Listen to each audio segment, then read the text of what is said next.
뉴스레터 K. 안녕하세요. 뉴스레터 K 진행하는 전종철입니다. 지난 2022년 지방선거 당시 공천을 대가로 1억 원 받은 의혹 받고 있는 민주당 강선우 의원이 처음으로 경찰에 출석해서 조사를 받았습니다. 강선우 의원, 김경시 의원, 남모 전 보좌관 등 피의자 3명의 주장이 지금 엇갈리고 있습니다. 국민의힘 장동혁 대표 단식은 오늘로 엿새째를 맞았습니다. 국민의힘은 청와대를 찾아서 규탄대회 열고 통일교 특검과 민주당 공천헌금 특검 이른바 쌍특검 수용을 거듭 촉구했습니다. 민주당은 특정 종교 세력이 정당 경선에 개입한 문제를 근절하는 게 특검의 본질이라면서 신천지를 함께 해야 한다고 재차 주장했습니다. 정치 토크 코너에서 주요 정치 현안 깊이 있게 분석합니다. 이해훈 기획예산처 장관 후보자에 대한 국회 인사청문회는 오늘도 여야의 접점을 찾지 못하고 있는 걸로 알려졌습니다. 인터뷰 코너에서 국회 재경위 국민의힘 간사 맡고 있는 박수영 의원으로부터 이해훈 인사청문회 포함한 국회 주요 현안들을 자세히 짚어봅니다. 뉴스레터 K 지금부터 시작합니다.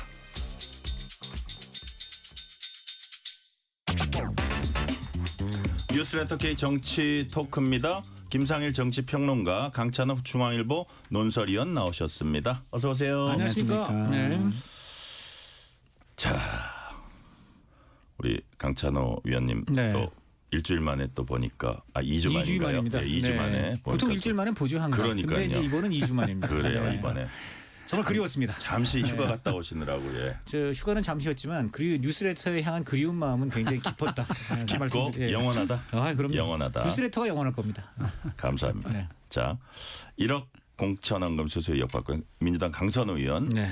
오늘 처음 경찰에 출석했습니다. 심력 끼쳐 국민께 죄송하다 면서 굳은 표정으로 이 문으로 들어가기 직전에 이런 말 했어요. 원칙 지키는 삶을 살아왔다. 무슨 뜻일까요? 강찬호 위원님. 공천 때 돈 받는 원칙인가요? 그 원칙은 무슨 원칙일까요? 이게 사실 네. 이건 정말 제가 여야를 가리지 고요. 우리 이제 김상일 여기 평론가께서도 이제 여의도 경험이 많으시지만 아마 김상일 평론가가 보좌관으로 있었을 때 김상일 보좌관이나 그 해당 의원 이분들만큼은 그런 거 없을 거예요. 근데 이분들 제외하고 제가 정말 여러 보좌관 출신들한테 물어보니까요. 네. 99% 지방 의원 공천 관련 때 그 헌금 논란, 헌금 여러 가지 문제가 나온다는 겁니다.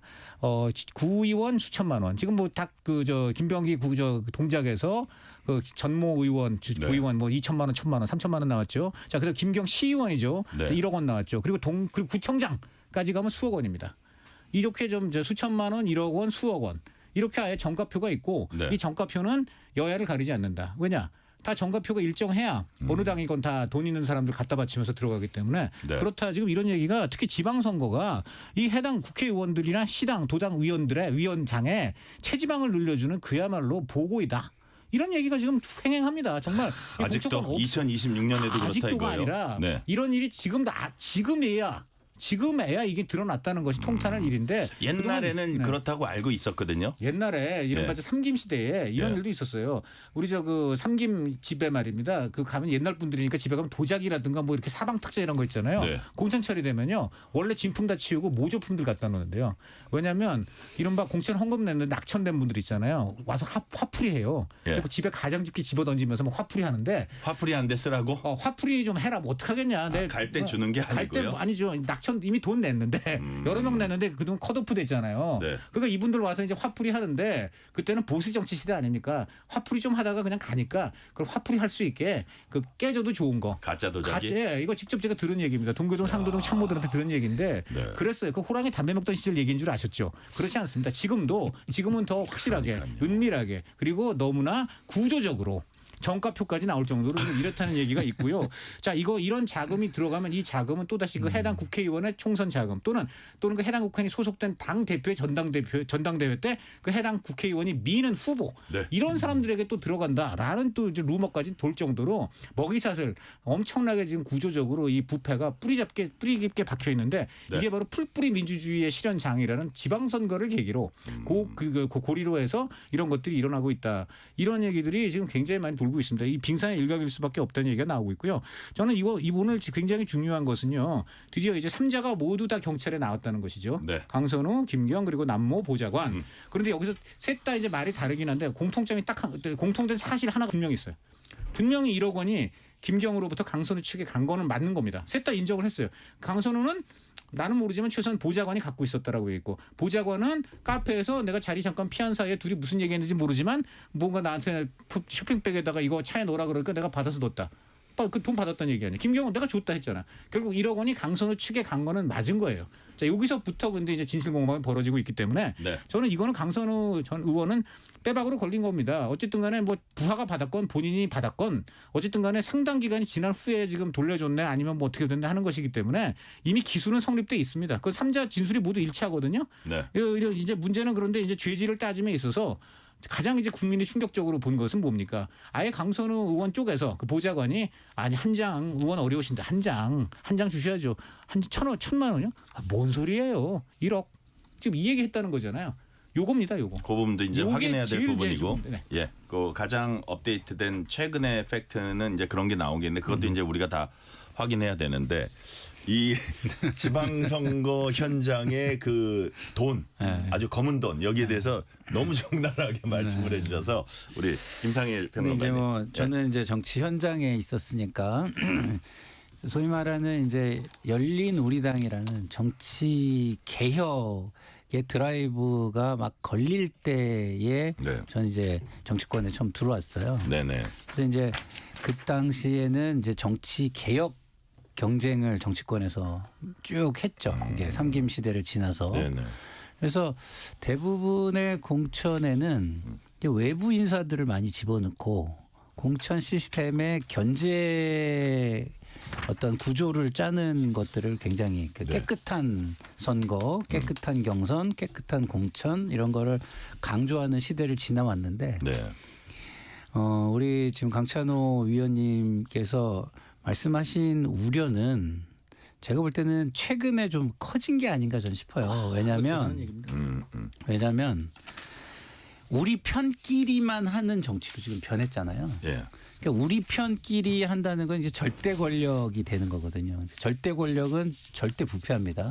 다시 말해서 위로부터 오도가 좀 내려오고 그 오도를 지키고 난 다음에 다른 것들은 예. 내가 그냥 대충 그늘 밑에서 이렇게 해도 문제 삼을 사람이 없는 구조가 되는 거죠. 예, 예. 그래서 저는 우리 위원님 말씀에는 현장에 있었던 사람으로 약간 동의하기는 좀 어렵고 그 정치와 관련해서 정치가 돈과 관련해서는 깨끗해지려는 노력을 쭉 끊임없이 해왔다.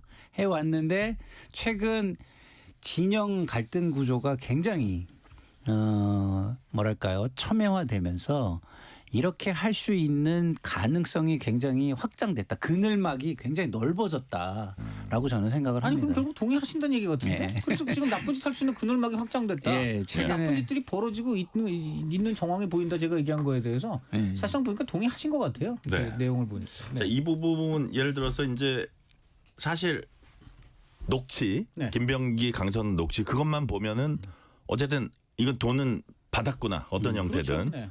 저 좀 살려주세요. 네. 그리고 그 다음 날 공천이 됐습니다. 또 그게 아주 압권이죠. 압권이죠. 압권이죠. 네. 자, 그래가지고 근데 강선우 의원은 자신 뭐 거기에 관여 안 했다 그랬는데 공관위 가서 한 녹취록이 나와가지고 사실 제명까지 당한 거잖아요. 그럼요. 네. 자, 그러면 어쨌든 뭐 범죄 혐의는 매우 짙은데. 그럼요.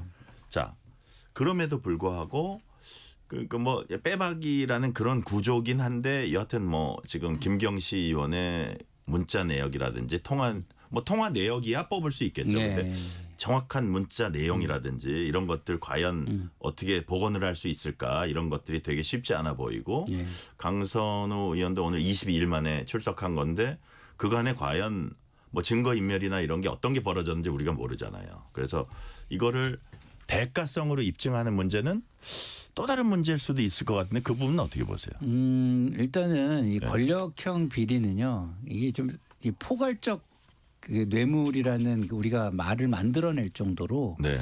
정황이 구체적이고 그다음에 준 쪽의 진술이 굉장히 구체적이고 일관되면 범죄가 성립이 되는 법원에서 인정한다? 판례를 많이 가지고 있어요. 그렇기 때문에 그리고 또 이제 상대적 약자들은 강자들을 상대하는 데 있어서의 약점을 잡아야 되기 때문에 네. 그 증거를 다 없앴을지 뭔가 남아 있을 수 있다. 남아 있을지 모르는 거예요. 예, 사실은 예. 김경 시의원 입장에서는 뭔가가 자기의 유리한 쪽으로 예. 좀 이렇게 뭐 불리한 건 버리고 이렇게 정리를 해서 가지고 있을 수 있을 개연성도. 예를 들어서 강선우 의원이 막 그 다급하게 그렇죠. 김병기 의원한테 저 좀 살려주세요.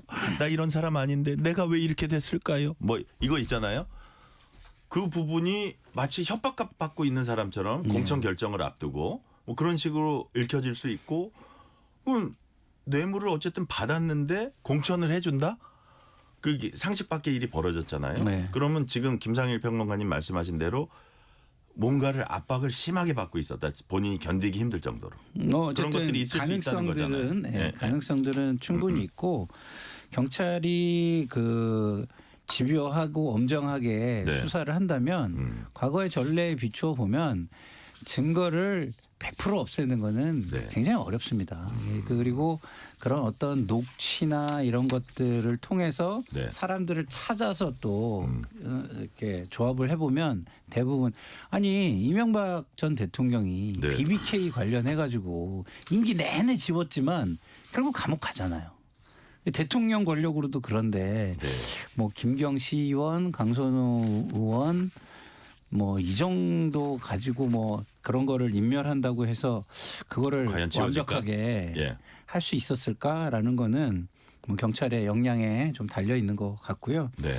무엇보다 좀 안타까운 거는 그 조사를 받으러 들어가면서 원칙이 있고 원칙을 지키는 삶을 살아왔다. 그러니까요. 이렇게 얘기한 거예요. 예. 그런데 국민들은요. 묻고 있는 거거든요. 기자들이 또 그걸 구체적으로 앞에서 물었잖아요. 예, 예. 거기에는 대답 안 했어요. 1억 원 받으셨어요? 예. 그 답을 해야 되는 거잖아요. 예. 왜 그 답을 안 하고 이런 얘기를 하냐. 이게 굉장히 뭐랄까 고도의 정치 술수 같은 느낌을 주잖아요. 변호사한테 아마 받았을 거예요. 예. 코치를. 예. 차라리 그냥 성실히 조사를 받겠습니다. 여기서 끝나는 게 낫지. 원칙 있는 삶을 예, 살아왔다. 그렇죠. 뭐 원칙 있는 삶이 돈과는 멀리하는 삶을 살았다. 이 얘기를 하려고 하는 것 같은데 그걸 구체적으로 했으면은 여론의 질타를 받았을 거 아니에요. 예. 그죠? 그런데 그걸 이런 식으로 돌려가지고 얘기하는 게 과연 그 국민들이 처음에는 저 무슨 얘기지라고 다 당황스럽고 이해를 못하겠지만 네. 조금 집에 가서 곰곰이 생각하면 저 뭐 하는 짓이야 이런 생각을 할 거예요. 그러니까 예. 이런 해석을 할 수 있어요. 저는 왜 원칙 있는 삶이라고 했을까 했을 때 혼자 그냥 해석한 게 저 그렇게 더럽게 살아오지 않았습니다. 저 바르게 살려고 노력했습니다라는 얘기를 하다 보니까 1억 그럼 안 받았냐 이 대답하기는 힘드니까 그렇죠. 그게 바른 삶에서 네. 원칙 있는 삶으로 간 게 아닐까 그러니까요. 이런 저 추측도 하는데 강찬호 의원 네. 대질신문을 하려고 근데 대질신문도 그렇고 거짓말 탐지기도 그렇고 당사자들 또 동의를 받아야 되나 봐요. 뭐 근데 그렇게 뜨겠죠. 네. 김경시 의원이 대질신문 거부했다. 네. 일단은 남모 전 보좌관하고 네. 이거의 의미는 뭘까요? 그래서 김경시 의원이 이제 좀 더 간을 보고 예. 좀 더 이제 내가 어느 선까지 폭로 할까 이제 이렇게 아까 좀 전에 김상일 평론가 중요한 얘기를 했는데요. 네. 돈 준 사람이 결국 키를 갖고 있습니다. 돈 준 사람의 진술이 일관성이 있고 네. 그 정황이 이렇게 상식에 비춰볼 때 맞아 보이면 그게 뇌물이 거의 그걸로 성립돼요. 왜냐하면 뇌물이라는 이 범죄의 특성은 굉장히 은밀하고요. 네. 골방에서 딱 주는 사람 받는 사람끼리만 성립하는 경우가 거의 99%입니다. 그렇지 않겠어요? 그러니까 강선우 녹취가 있으니 준 사람이 아주 구체적인 얘기를 하면 그게 네. 인정될 가능성이 높다. 그리고 이제 그 정황이 있죠. 그러니까 네네. 예를 들어 지금 말한 대로 벌써 강선우도 그 얘기를 하잖아요.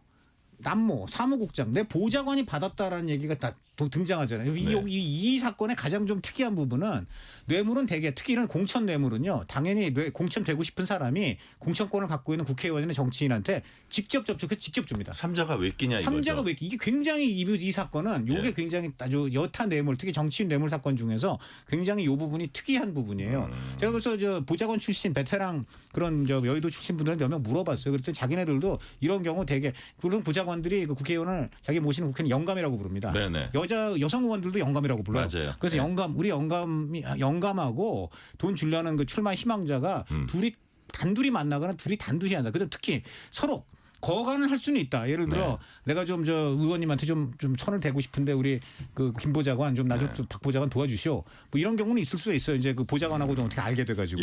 그럼 이제 연결까지는 해줘요. 그런데 돈 거간 여기서부터는 민감하잖아요. 그러니까 이 경우는 아주 극도로 신뢰를 한다든지 아니면 이 경우는 이제 강선우 의원이 당시에 초선 아니었던가요? 초선이죠. 네네. 초선이니까 핸들링을 잘 못하잖아요. 이럴 때 아주 베테랑 보좌관이 아주 그 의원하고 굉장히 이제 그 신뢰가 깊을 경우 이런 경우에는 이제 의원님 저 한마디로 시즌이 돌아왔습니다. 시즌이 돌아왔는데 이런 경우 보니까 이 정도는 안전한 거기 때문에 하실 수도 있습니다. 예를 들어 아주 신뢰가 있고 또 의원이 초선이라서 잘 모를 경우 아마 강선우 의원이 재선에 3선쯤 됐으면 본인이 직접 셀프 핸들링 했을 가능성이 높다고 한 겁니다. 제가 보좌관들한테 물어봤어요. 그랬더니 그렇고 초선이다 보니까 굉장히 신뢰가 있는 베테랑 보좌관일 경우 이런 경우 문제가 생기는데 바로 이 문제 때문에 바로 이 문제 때문에 저는 경찰 수사에서 3자 간의 진술이 이렇게 다 충돌될 부분이 있지 않습니까? 그래요. 여기서 오히려 저는 진실은 더 쉽게 발견될 수 있다. 이렇게 봅니다. 자, 그래서 믿었던 과연 뭐 삼자간 만났건 뭐 둘이서 돈을 주고 받았건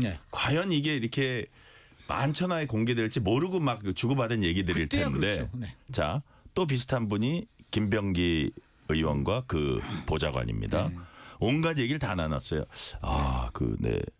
우리 와이프가 좀 썼나 봐. 그 위에 그 카드를 썼더라고. 조진희 당시 부부의장. 예.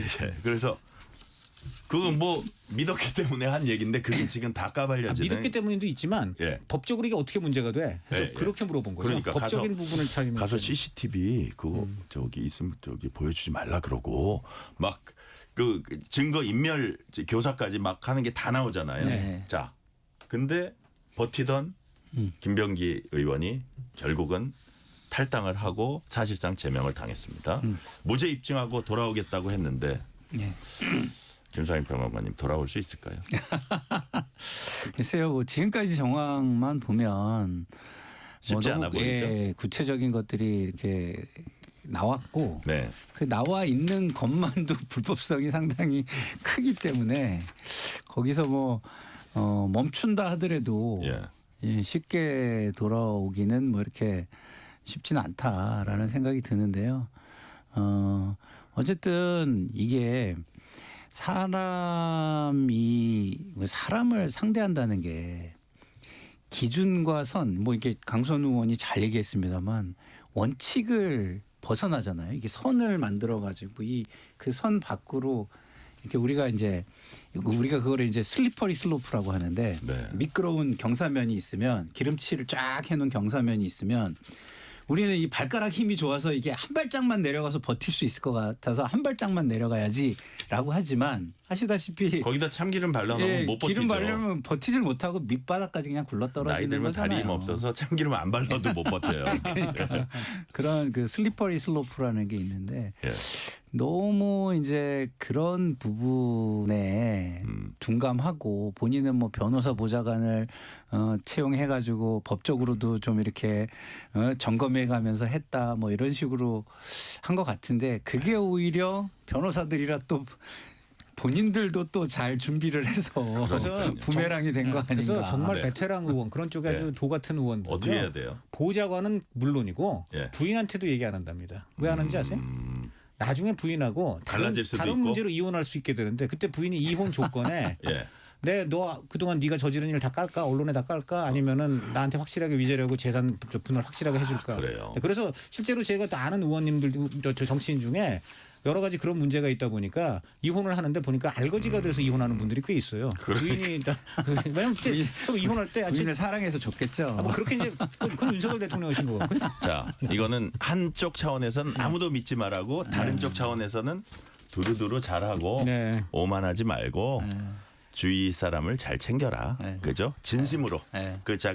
자기 일 어떻게 잘하고 자기가 잘 되기 위해서 막 그냥 활용하고 이용하는 게 아니라 진심으로 잘 챙겨야 될 것 같아요. 그죠? 그리고 예를 들어서 뭐 이혜훈 후보자는 우리가 좀 이따 얘기하겠지만 자기 자식들은 그렇게 막 재산까지 챙겨주면서 그 비슷한 나이대에 남의 자식은 노예 부리듯이 부린다? 네. 아유 그건 아니잖아요. 이해운 얘기는 좀 이따 해야 되는데 문제. 네. 그렇죠. 네. 그렇죠. 네. 자 비슷한 얘기 이어갑니다. 국민의힘 장동혁 대표가 민주당 김병기 강선우 의원 공천 헌금 수수 의혹 특검과 통일교 특검 수용을 촉구하면서 엿새째 단식하고 있습니다. 국민의힘의 최보윤 수석 대변인 얘기부터 들어보시겠습니다. 선거와 권력이 어떻게 맞물렸는지, 정치 자금이 어떤 경로로 누구에게 오갔는지 그 전모를 국민 앞에 분명히 밝혀야 합니다. 민주당은 더 이상 회피 말고 쌍특검을 즉각 수용하십시오. 통일교 게이트 특검, 공천 뇌물 특검을 동시에 받아들이는 것만이 장동혁 대표의 단식을 멈추게 할 수 있습니다. 국민의힘은 장동혁 대표와 함께 강력한 스크럼을 짜고 단일 대우로 끝까지 싸울 것입니다. 국민과 함께 진실을 두려워하는 권력의 책임 회피에 단호히 맞서겠습니다. 통일교, 공천 뇌물, 쌍특검을 반드시 관철시키고 숨김없는 진실규명으로 끝까지 책임을 묻겠습니다. 오늘 보니까요 조금 뭐 이게 주목할 만한 그게 있었는데 좀 이제 그 강성으로 가는 네. 야당이 좀 강성으로 가는 그 오른쪽으로 치우치는 이런 부분에 대해서 비판을 하는 소장파 의원 모임인데 이들이 장동혁 대표의 단식을 지지한다. 네. 당 통합을 저해하는 언행을 중단하라 이런 얘기를 하고 나섰더라고요. 네, 그래서 네. 이게 보니까 처음에 왜 단식을 시작할 때는 정청래 대표도 상당히 약간 조롱조로 얘기했는데 그게 한 사나흘 되니까 정청래 대표도 아유 밥 먹고 싸우라 요 정도로 살짝 톤이 바뀌고 당내에서도 어이 무슨 뭐 한동훈 건 뭐 회피하냐 이랬는데 당내에서 조금 약간 그 결집 효과도 없지는 않은 것 그렇죠. 같아요. 네. 예, 그래서 이런 그 어쨌든 지금 엿새를 넘어가면서의 민주당에 대한 먼저 김상희 평론가께 먼저 여쭤볼게요. 어떤 그 수용 요구 물론 그 협상은 협상대로 해야겠지만 이런 부분은 좀 여당 입장에서 아 이거는 조금 한번 그 뭐 뭐는 주고 뭐는 받는 한이 있더라도 좀 진지하게 해야겠다 이런 움직임이 있을까요? 뭐 그냥 별 글쎄요. 변화가 없나요? 예, 기본적으로 이런 거잖아요. 우리가 시위를 하고 예. 그다음에 단식을 하고 이런 거는 본인이 모든 걸 해결하겠다라기보다는 그것에 동조하는 세력이 그것을 거부하는 쪽을 압박해서 그래서 받을 수밖에 그렇죠. 없게. 받을 예. 수밖에 없게 만드는 거잖아요. 예. 근데 이 단식은 타이밍이 빌드업 과정이 없어요. 그러니까 이렇게 축구로 따지면 골키퍼가 잡고서 상대방 골대로 이렇게 쳐가지고 넣겠다. 백이 잡고서 공이 잡았으니까 나도 슈팅 한번 쏴봐야지 하고 쏘고 뭐 이거 중거리 슛도 아니고 장거리 슛 막 쏴대는 이런 거하고 좀 저는 비슷하다고 보거든요. 이게 국민의 이해와 마저 떨어지잖아요. 주장이 오르면 국민들은 그 주장에 의해서 정의가 실현되기를 바라고 예. 내 이익과 부합한다고 생각해서 지지를 해줘야 되는데 지금 그렇지가 못해요. 그 이유는 왜일까라는 것을 아마 장동혁 대표 쪽에서 생각해 봐야 되는데 자기 지지층은 그러니까 국민의힘 지지층은 예. 좀 그런 식으로 결집이라고 생각하진 저는 않는데 이게 굉장히 몸이 상해가는 사람에게 예? 뭐라고 하기가 어려운 거예요. 그래서 그 호흡 조절을 시작했다라고 보는 게 저는 더 맞을 것 같고 이게 결집이 되고 그러려면요. 제가 볼 때는 적어도 지지가 올라가야 돼요. 올라가야 되는데 국민들이 볼 때는 아니 더 큰 사안들에 대해서 좀 정리를 하고 이런 주장을 하면 아 잘한다. 이게 우리의 뜻이 그거다. 이렇게 같이 해줄 텐데 지금 큰 거를 정리 안 한 상태에 여기 지지를 해주면 그 큰 부분에 정리 대한 안 한 거는 뭐 한동훈 제명 이런 거요? 예를 아니, 들면 불법 계엄이라든가 예. 윤석열 뭐 이게 저기 세력이라든가 절연이라든지. 그렇죠. 예, 정광훈이라든가 예. 우리는 황교안이라든가 이런 부분에 대한 정리가 없이 하면은 거기를 지지해 주는 효과로 이게 변질된다는 걸 과거 역사 속에서 국민들이 너무 잘 알고 있는 거예요. 그래서 지지가 안 오잖아요. 그러면 민주당 입장에서는 네. 지방선거도 앞두고 있고 현실적으로 이것을 지금 받는 것보다는 최대한 버티다 받는 게 유리하다라고 판단할 가능성이 굉장히 높고 근데 지방선거를 넘어가면 제가 볼 때는 아무래도 여론의 눈치를 본다면 이게 어쨌든 집권 여당의 권력과 관련된 것과 관련해서는 예. 특검들을 받는 쪽으로 갈 가능성도 높다 이런 생각이 듭니다. 자, 특검을 받는 방향으로 이렇게까지 단식이 진행되면 갈 수는 있는데 네. 지금 김상일 평론가님이 어떤 말씀을 해주셨냐면 좀 더 큰 거, 많은 국민들의 지지를 받을 수 있는 부분을 정리해주고 가면 이게 더 임팩트를 받고 파급력을 가질 수 있는데 그렇죠. 지금 그걸 안 해놓고 하다 보니까 지금 지지율을 봐라 그렇게 막 가파르게 올라가는 것도 아니고 그러면 민주당 입장에서 별로 그렇게 압력을 덜 느낄 거 아니냐 뭐 이런 지적이거든요. 저 분명히 그 문제가 이거죠. 그 한밤중에 기습적으로 이제 제명 윤리위에서 그렇게 결정을 해놓고 그리고 그 직후에 장동혁 대표가 단식 들어갔단 말이에요. 네네. 그 바로 이 부분 때문에 김상현 평론가의 그런 지적이 일부 국민들에게는 그 설득력을 갖게 되는 것이죠. 네네. 그러니까 이제 그 자기한테 쏟아질 그 어떤 역풍, 공격.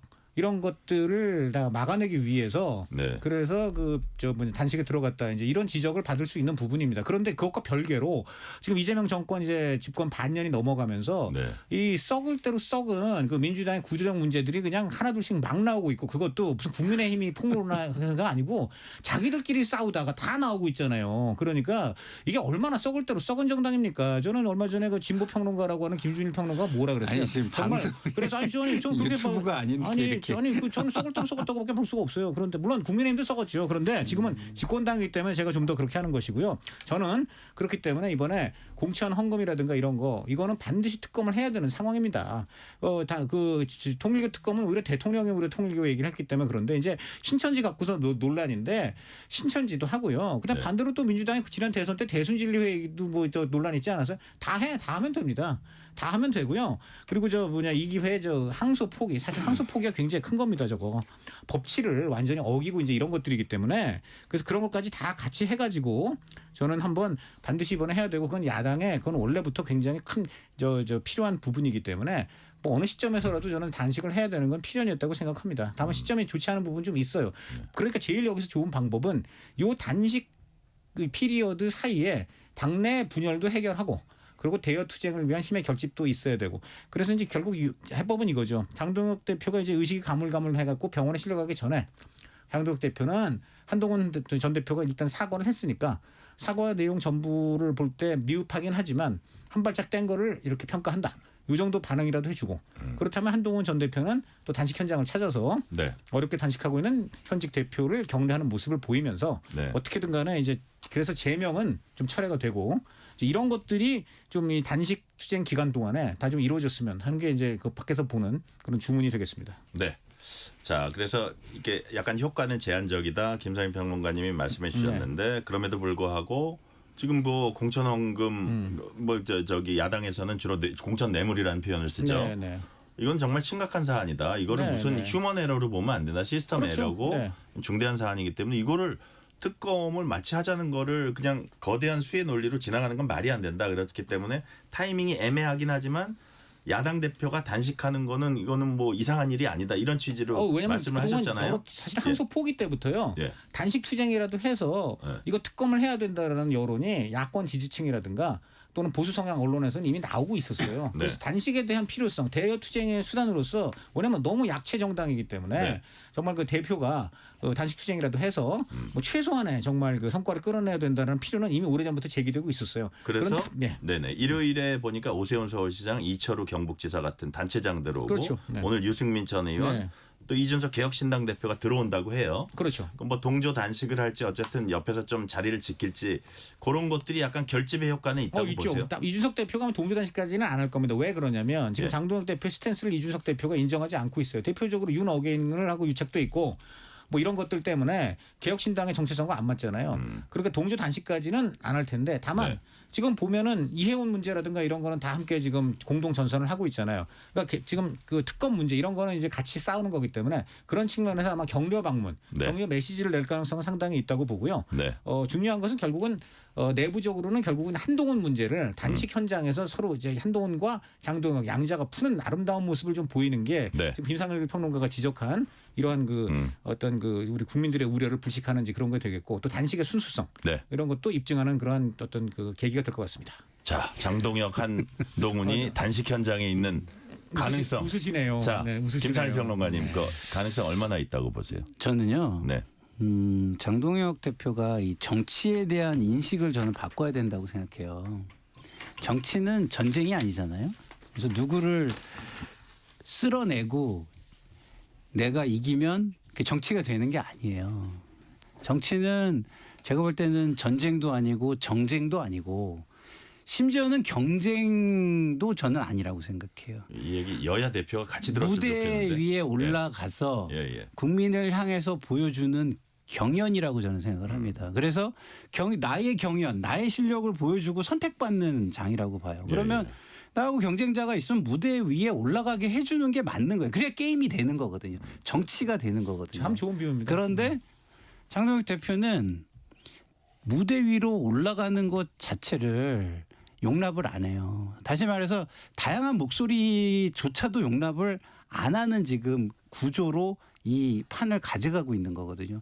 그럼 국민들 입장에서는 아니 심지어 저렇게 쟁쟁한 사람들끼리도 말 한마디 못하면 우리는 어디 가서 말 한마디 붙여볼 수 있을까라는 생각을 하고 거기에 대해서 뭐랄까요 굉장히 위축되고 굉장히 그거를 꺼려하고 너무 이게 뜨거워하고 이렇게 뒤로 물러서는 네. 그런 게 될 수 있기 때문에 지금 그런 인식을 바꾸지 않으면 한동훈 대표에 대한 생각도 절대 바뀔 것 같지가 않다. 그리고 우리는 윤어게인, 우리의 이름은 황교안, 우리의 이름은 정광훈도 털어내지를 못할 것 같다라는 생각이 들어요. 왜?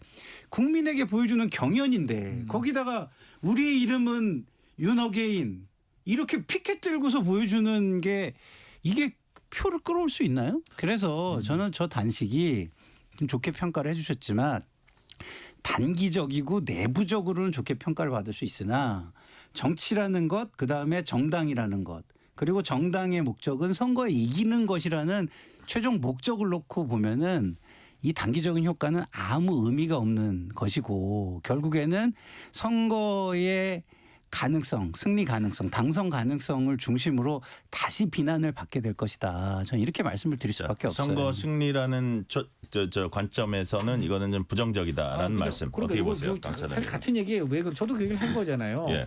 그 단식의 필요성, 대여 투쟁의 야당 대표, 힘없는 야당 대표의 마지막 무기로서 단식 투쟁의 필요성을 오해하면서 제기돼 왔고 네. 그 시점이나 조건을 볼 땐 당연히 할 수 있는 상황이고 해야 됩니다. 그런데 이 과정에 하필이면 한동훈 제명 문제, 당내 내분 문제 이게 있기 때문에 그게 이제 오해를 받게 되고 겹쳐진 거예요. 네. 그렇기 때문에 역설적으로 다시 그 단식 현장에서 한동훈 문제와 내분 문제를 해결하고 또 당의 중도화를 실현하는 모습을 보인다면 그건 일타쌍피를 얻을 수 있는 오히려 역설적 계기가 된다. 그런데 그 두 가지 오로나띵입니다. 한마디로 일타쌍피로 성과를 거두느냐 아니면 아까 말한 대로 다 애써 굶었는데 성과는 오히려 나중에 없는 그런 결과를 빚지 않은 전 장동혁 대표가 이제 의식이 점차 훈미해지시겠지만은 정말 그 마지막 순간 현명함을 발휘해 주기를 바랍니다. 그리고 제가 장동혁 대표 얘기를 했으니까 네. 우리 당의 지도부에도 좀 부탁을 드리는데 저렇게 하는 데에 조롱조의 얘기는 하면 안 돼요. 오히려 저쪽을 결집시켜 주는 거예요. 왜냐하면 이게 동정 공감이라는 게 네. 같은 집단 내에는 외부의 공격이 들어오면은 그게 발현이 되거든요. 그렇기 때문에 그냥 품이 있는 말로 얘기를 해도 국민들이 다 알아듣습니다. 그리고 우리 네. 강찬수 위원님도 저희 당에 대해서 조금 더 품이 있는 표현을 알겠습니다. 써주시기를 부탁드립니다. 원내대표인 사람 네네. 정도 나왔다면 썩었다고 표현할 수 없어요. 자, 정부 이재명 대통령이 가덕도 피습 사건을 테러로 지정했다면서 또 진상규명을 실시하라 이렇게 지시했다고 전했습니다. 자, 실시간 교통 상황 알아보겠습니다. 라디오 교통정보센터 임초희 리포터 나와주세요. 네, 이 시각 교통정보입니다. 현재 전국의 고속도로입니다. 먼저 남해 일지선 함안 방향 동마산 1, 2차로에서 사고가 발생했습니다. 남해고속도로 부산 방향 함안 2터널 부근에서 정체고요. 더 가서는 대저분기점에서 덕천까지 정체되기 시작했습니다. 중앙고속도로 부산 방면 대저분기점에서 삼라까지 교통량이 많아졌고요. 평택 시흥고속도로 평택 방향 조암 1차로에선 고장난 차 긴 시간 처리 중이라 주의를 하시기 바랍니다. 수도권 제1순환고속도로 일산에서 판교 쪽 노지에서 송내까지 정체고 송내 4차로에도 고장난 차가 생겼습니다. 서울 시내 올림픽대로 공항 방향 영동대교에서 여의하류까지 정체가 심해서 50분 정도 걸리고요. 이후 양화대교에서 가양대교 사이 많이 밀립니다. 강변북로 일산 방향 동호대교에서 가양대교까지 정체입니다. KBS 교통정보센터였습니다. 퇴근길 당신과 함께 읽는 세상 이야기 KBS 1라디오 뉴스레터 K 문자 샵 9730 짧은 문자 50원 긴 문자 100원 어플리케이션 콩은 무료 유튜브 KBS 1라디오 계정 채팅창도 열려 있습니다.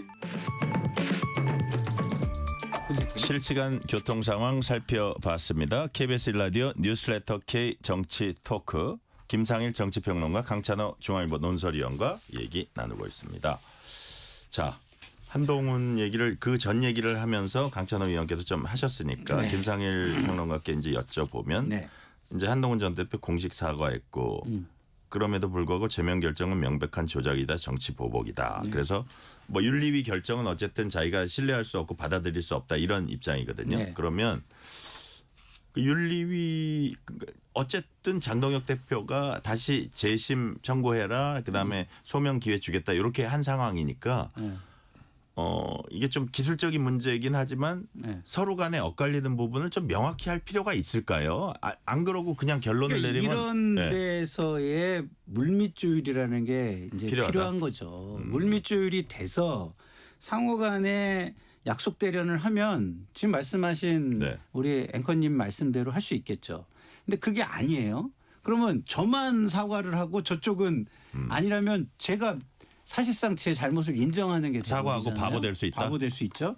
그렇기 때문에 저는 한동훈 대표가 일단은 한 발만 뛰었다. 예? 천리김들도 한 걸음부터라고 어쨌든 방향을 글로 틀고 네. 걸음을 뛴 건 맞는데 그걸 갖다가 멀리 뛰기식으로 점프를 해가지고 건너가는 식으로는 못한 것은 그런 상호 신뢰가 지금 없는 상황이기 때문에 네. 그런 상황이라면 여기서 한 걸음 맞으면 창동혁 대표 쪽에서 한 걸음 맞고 이런 것들이 좀 쌓여야 되는 것이지 그러지 않고는 좀 힘들다는 생각이 들고요.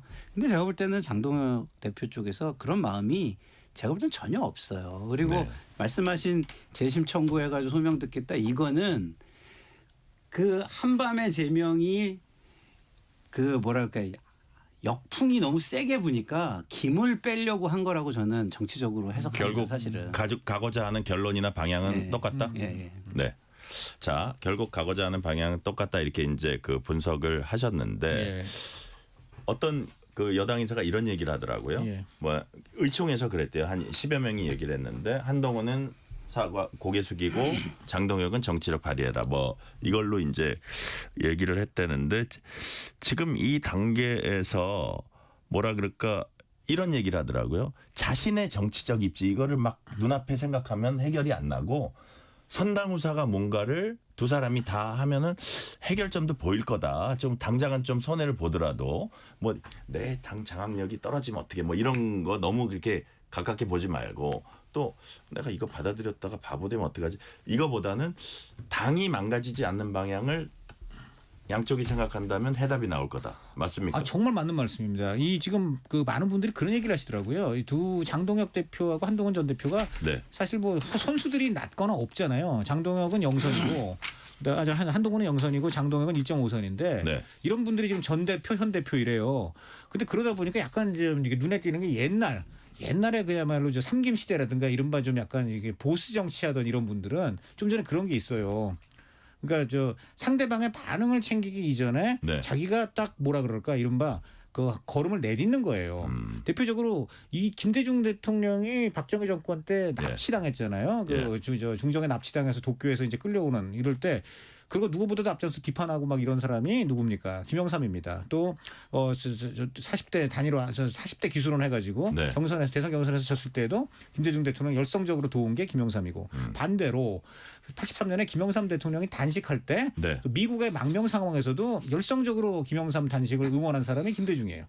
그때 서로가 윈윈했군요. 자기 결국은. 생각만 했으면 예. 아 내가 괜히 저 사람 칭찬했다가 저 사람 값어치만 올라가고 난 추락하면 어떡하지?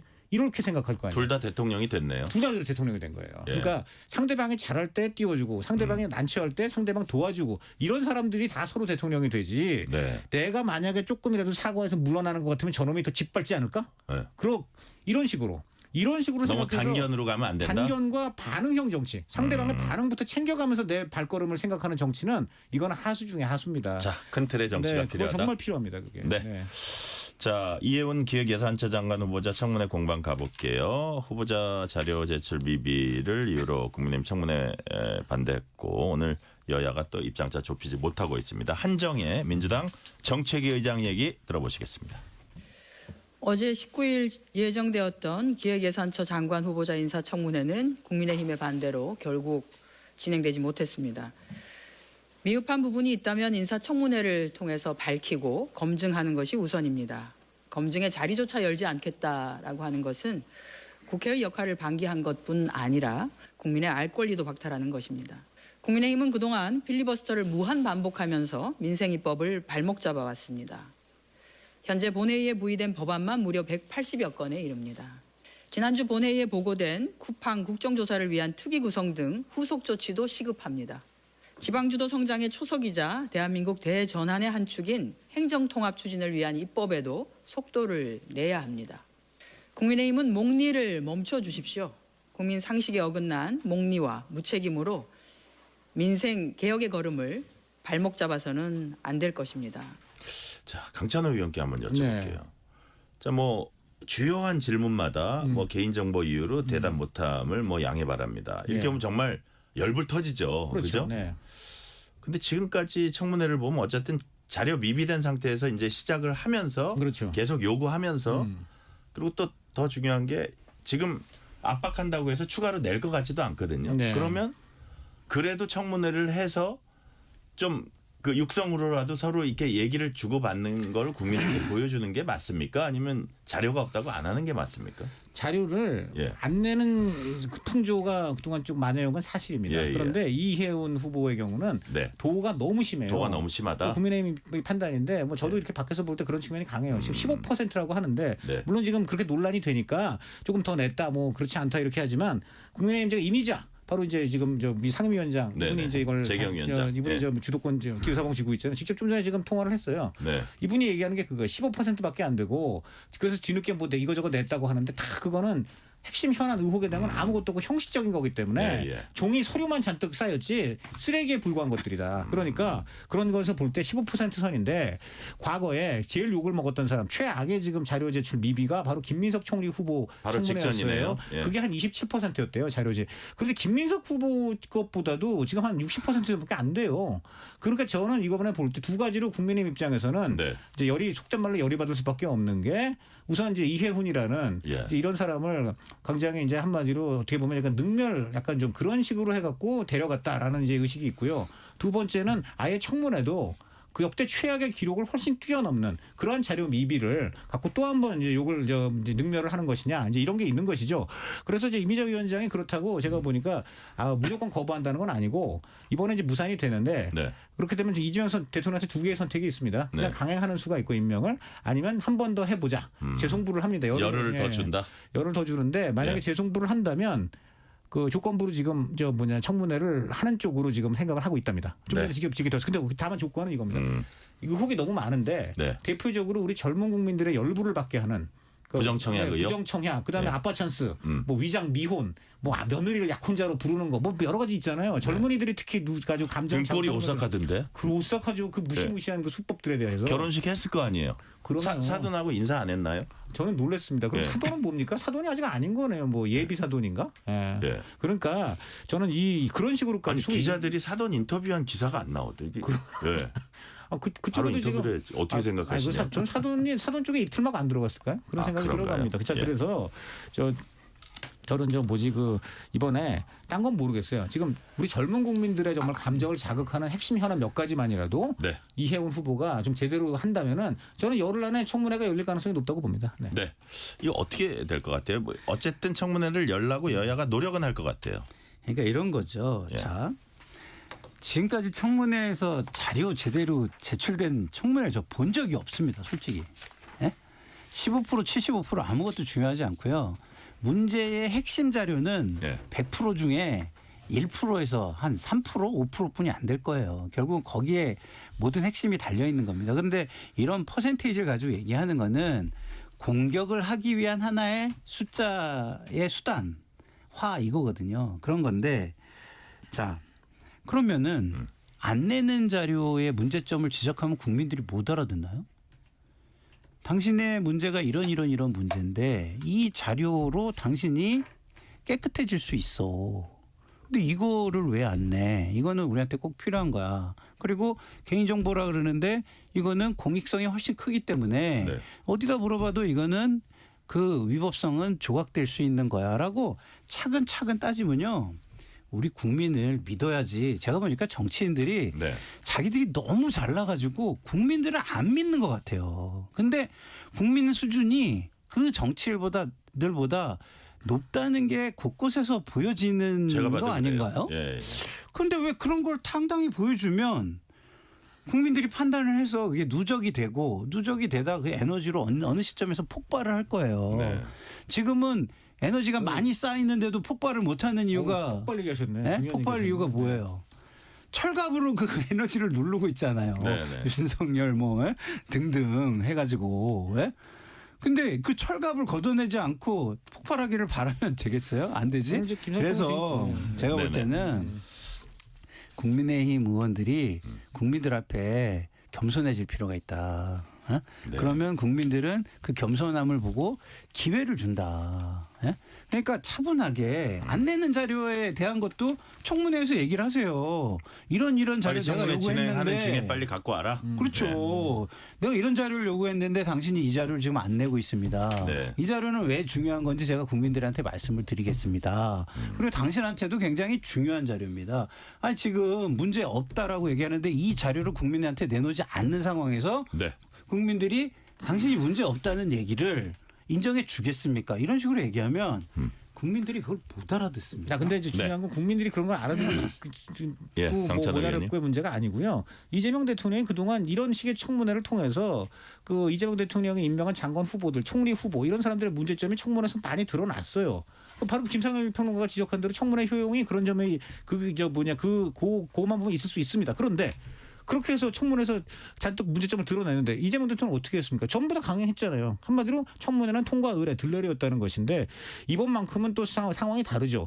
딴 사람도 아니고 국민의힘 쪽에 있던 이런 사람을 갑자기 데리고 갔는데 그 내용도 보니까 민주당 정체성에 맞지도 않고 국민의힘이 과거에 공천 잘못한 거 그거 다 드러나게 만든 지금 그러한 저 사람을 데리고 갔잖아요. 그러니까 국민의힘 입장에서는 그런 네. 차원에서 여타 다른 청문회에 대한 임하는 태도는 다를 수밖에 없는 측면이 하나 있는 것이고 저는 김상현 평론가의 말이 절반은 맞다고 보고 절반은 조금 유보를 할 수밖에 없는 게 만약 그래서 청문회 해가지고 그 이해운 후보의 문제점 더 확실하게 드러낸다면 그럼 이재명 대통령이 임명 철회할까요? 저는 그게 굉장히 의심스럽기 때문에 네. 그 아니 부분이 임명 철회를 안 해도 이게 네. 책임 정치라는 게 결국은 다음 선거에 네. 다 결론이 나는 겁니다. 그러니까 어쨌든 선거를 통해서 책임지고 하는 네. 거다 이거죠. 심판을 받는 것이고 그다음에 무엇보다 중요한 건 이런 거예요. 지금 이재명 정부 얘기만 하지만 이전에 윤석열 정부, 문재인 정부 다 보세요. 이런 문제가 없었습니까? 다 있죠. 어떻게 넘어갑니까? 시범 케이스 앞에 몇 명 세우면 뒤에 줄줄이 따라오는 사람들은 그냥 무사 통과하는 거예요. 그죠? 그럼 네. 이게 기준이 있는 청문회입니까? 계속해서 이게 악순환에 악순환을 하잖아요. 그래서 고려해서 제가 결정할 수밖에 없다. 네, 제가 방송에서 항상 드리는 말씀이 제발 국민을 위해서 마주 앉아가지고 청문회 기준을 만들어라. 네. 기준 안 만들고 이런 모습을 계속 보여주는 것이 개혁의 대상이다. 제가 오늘 근데 김상일 평론가 말씀드리니까 적어도 한 가지를 확실하게 동의를 하는데 지금 김상일 평론가도 이혜훈 후보가 장관감은 아니라고 생각하는 건 분명한 것 같고요. 또 하나는 정권의 실정이 지금 쌓여서 폭발할 수도 있는데 단지 야당이 지금 윤 어게인 등으로 한심한 지금 형태라는 거. 그래서 지금 그게 가까스로 네. 커버가 되고 있다. 자, 이 주제는 지적이네요. 여기까지 하고 지금 보니까 시간이 1분도 안 남아서 제가 네. 질문을 15초 하고 대답을 15초에서 20초씩만 해주시면 되는데. 타임워치 지금부터 들어갑니다. 네. 네. 자, 검찰개혁 정보안에 대해서 오늘 저 여당이 의원총회 성격의 공청회가 열렸는데, 자, 비판의 소리가 많아요. 이게 검찰개혁이 후퇴하는 거 아니냐. 근데 문제는 과연 수사 역량 유지할 수 있느냐. 이 부분 어떤 방향으로 지금 가야 뭐 된다고 우리 보세요? 민주당 지지층이나 정청래 대표 뭐 이런 사람 강경파가 생각하는 그런 걸로 간다면 네. 저는 모르겠습니다. 검찰 미워하는 일부 민주당 지지층을 만족시킬 수는 있어도 수많은 민생 여러 가지 불안, 치안, 고통당하는 우리 국민들의 앞으로의 어려움은 훨씬 더 가중될 겁니다. 네. 그거는 분명합니다. 네, 김상희 평론가님. 정부 안에도 문제가 많은 게 사실이니까 합리적인 토론을 통해서 네. 더 좋은 안을 만들었으면 좋겠습니다. 네, 합리적 토론 통해서 가장 좋은 안을 만들면 좋겠다는 말씀까지 오늘은 듣겠습니다. 지금까지 김상일 정치평론가, 강찬호 중앙일보 논설위원이었습니다. 오늘 말씀 감사합니다. 감사합니다. 고맙습니다. 뉴스레터 K 1부 마치고 2부가 이어집니다.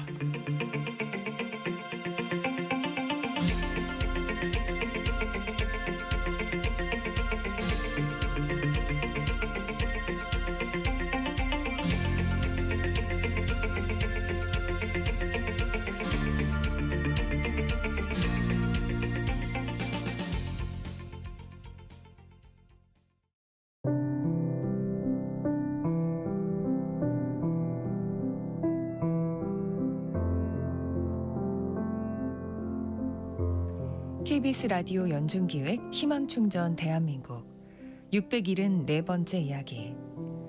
안녕하세요. 아나운서 유지원입니다. 10살 지석이는 태어날 때부터 몸이 많이 약했습니다. 세상에 나오자마자 중환자실로 옮겨졌고 수많은 검사와 치료가 이어졌는데요. 100일 동안 엄마와 단 한 번의 눈 맞춤도 없었던 지석이 선천백내장이 발견돼 수술을 받았지만 결국 양쪽 눈에 시각장애가 남았습니다.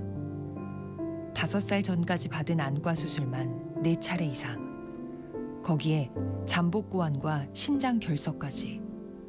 작고 약한 몸은 감당하기 힘든 큰 수술들을 여러 번 견뎌야만 했는데요. 최근엔 신경계와 근육 이상을 동반하는 로베 증후군이 의심된다는 소견까지 받은 상황. 보이지 않아도, 걸을 수 없어도 가족들은 아이의 치료를 포기할 수 없습니다.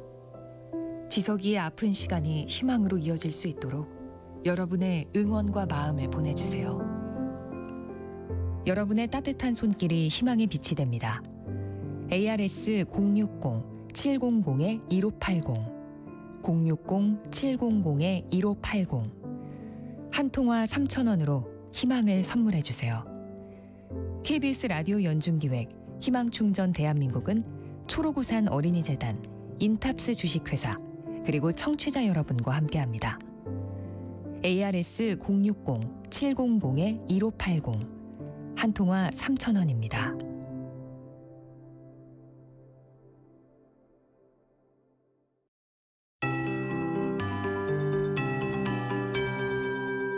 KBS 58분 날씨.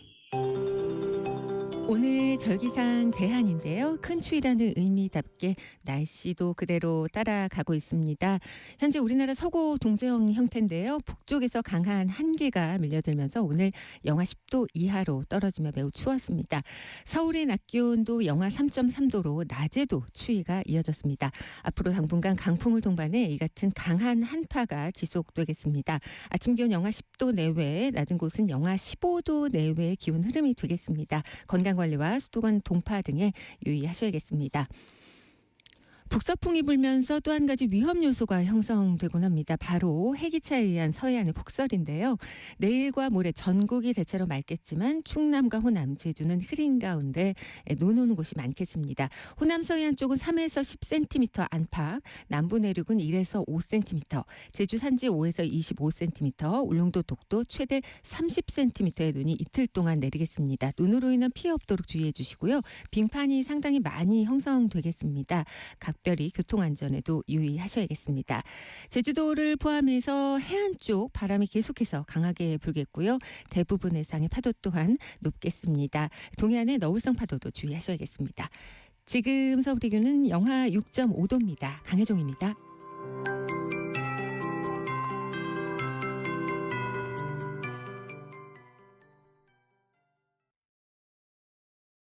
정성을 다하는 국민의 방송 KBS가 6시를 알려드립니다.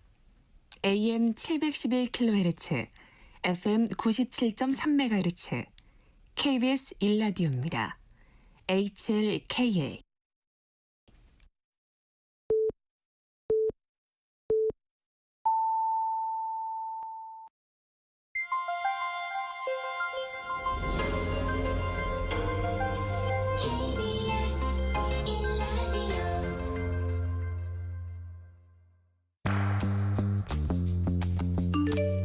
여러분은 지금 퇴근길 시사편지 한 장, KBS 1라디오 뉴스레터 K를 듣고 계십니다.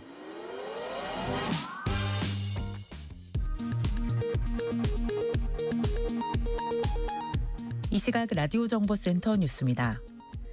이재명 대통령이 민간인의 대북 무인기 침투는 있을 수 없는 일이라며 철저한 수사와 제재를 주문했습니다.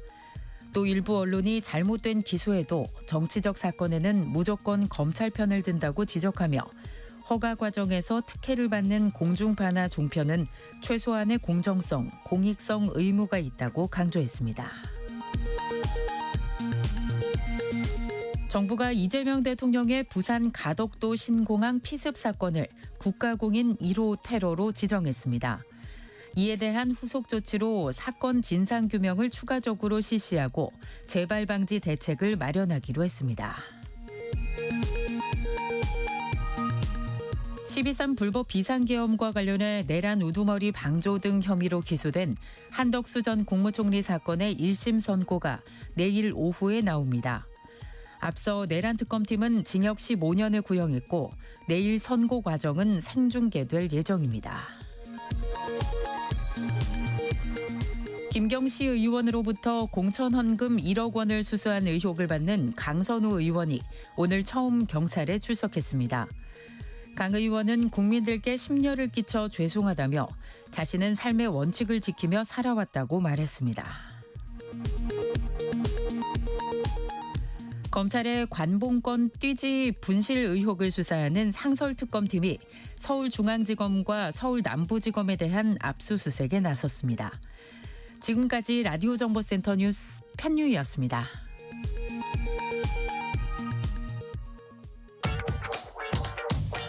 뉴스의 진수를 보여주는 인터뷰.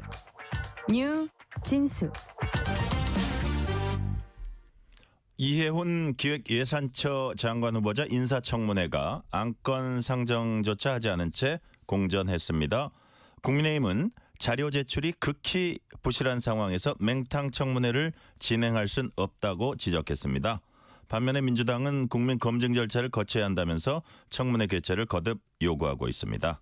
오늘은 국회 재경위 국민의힘 간사인 박수영 의원 전화 연결해서 이해훈 후보자 청문회를 비롯한 핵심 정치 현안을 짚어봅니다. 박수영 의원님 안녕하세요. 네, 안녕하십니까. 박수영입니다. 네, 저녁 시간에 시간 내주셔서 감사드립니다. 네. 자, 이제 그 국민의힘 소속 이미자 국회 재경위원장이죠. 의사봉은 이미자 국민의힘 소속 의원이 지금 저 위원장이 갖고 있습니다. 어저께 인사청문 안건 위원회 상정하지 않았고요. 자, 자료 미비 가장 큰 이유로 들었고 어제 이제 얘기하는 걸 보니까 수석 원내대변인도 그렇고 이미자 위원장도 그렇고 검증하려는 야당 의원은 고발한 점 이 부분도 상당히 좀 감안한 것 같은 느낌을 제가 받았는데 네네. 사실 의원님 자료 제출 미비가 인사청문회 어제 오늘 일은 아닌데 어느 정도 부실했다고 보시는 겁니까?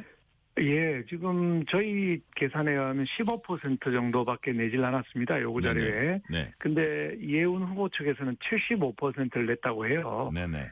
갭이 굉장히 크지 않습니까? 예. 그래서 왜 그런가를 봤더니 그 본인 배우자 그리고 세 아들이 개인 정보라서 동의할 수 없어서 못 낸다고 한 답변들이 줄줄이 있는 겁니다. 그것도 다 포함된 겁니까? 그거를 이제 저쪽에서는 답안을 냈다고 생각하고 우리는 자료 제출이 안 됐다고 보는 데서 네. 차이가 엄청나게 나고 있는데 네.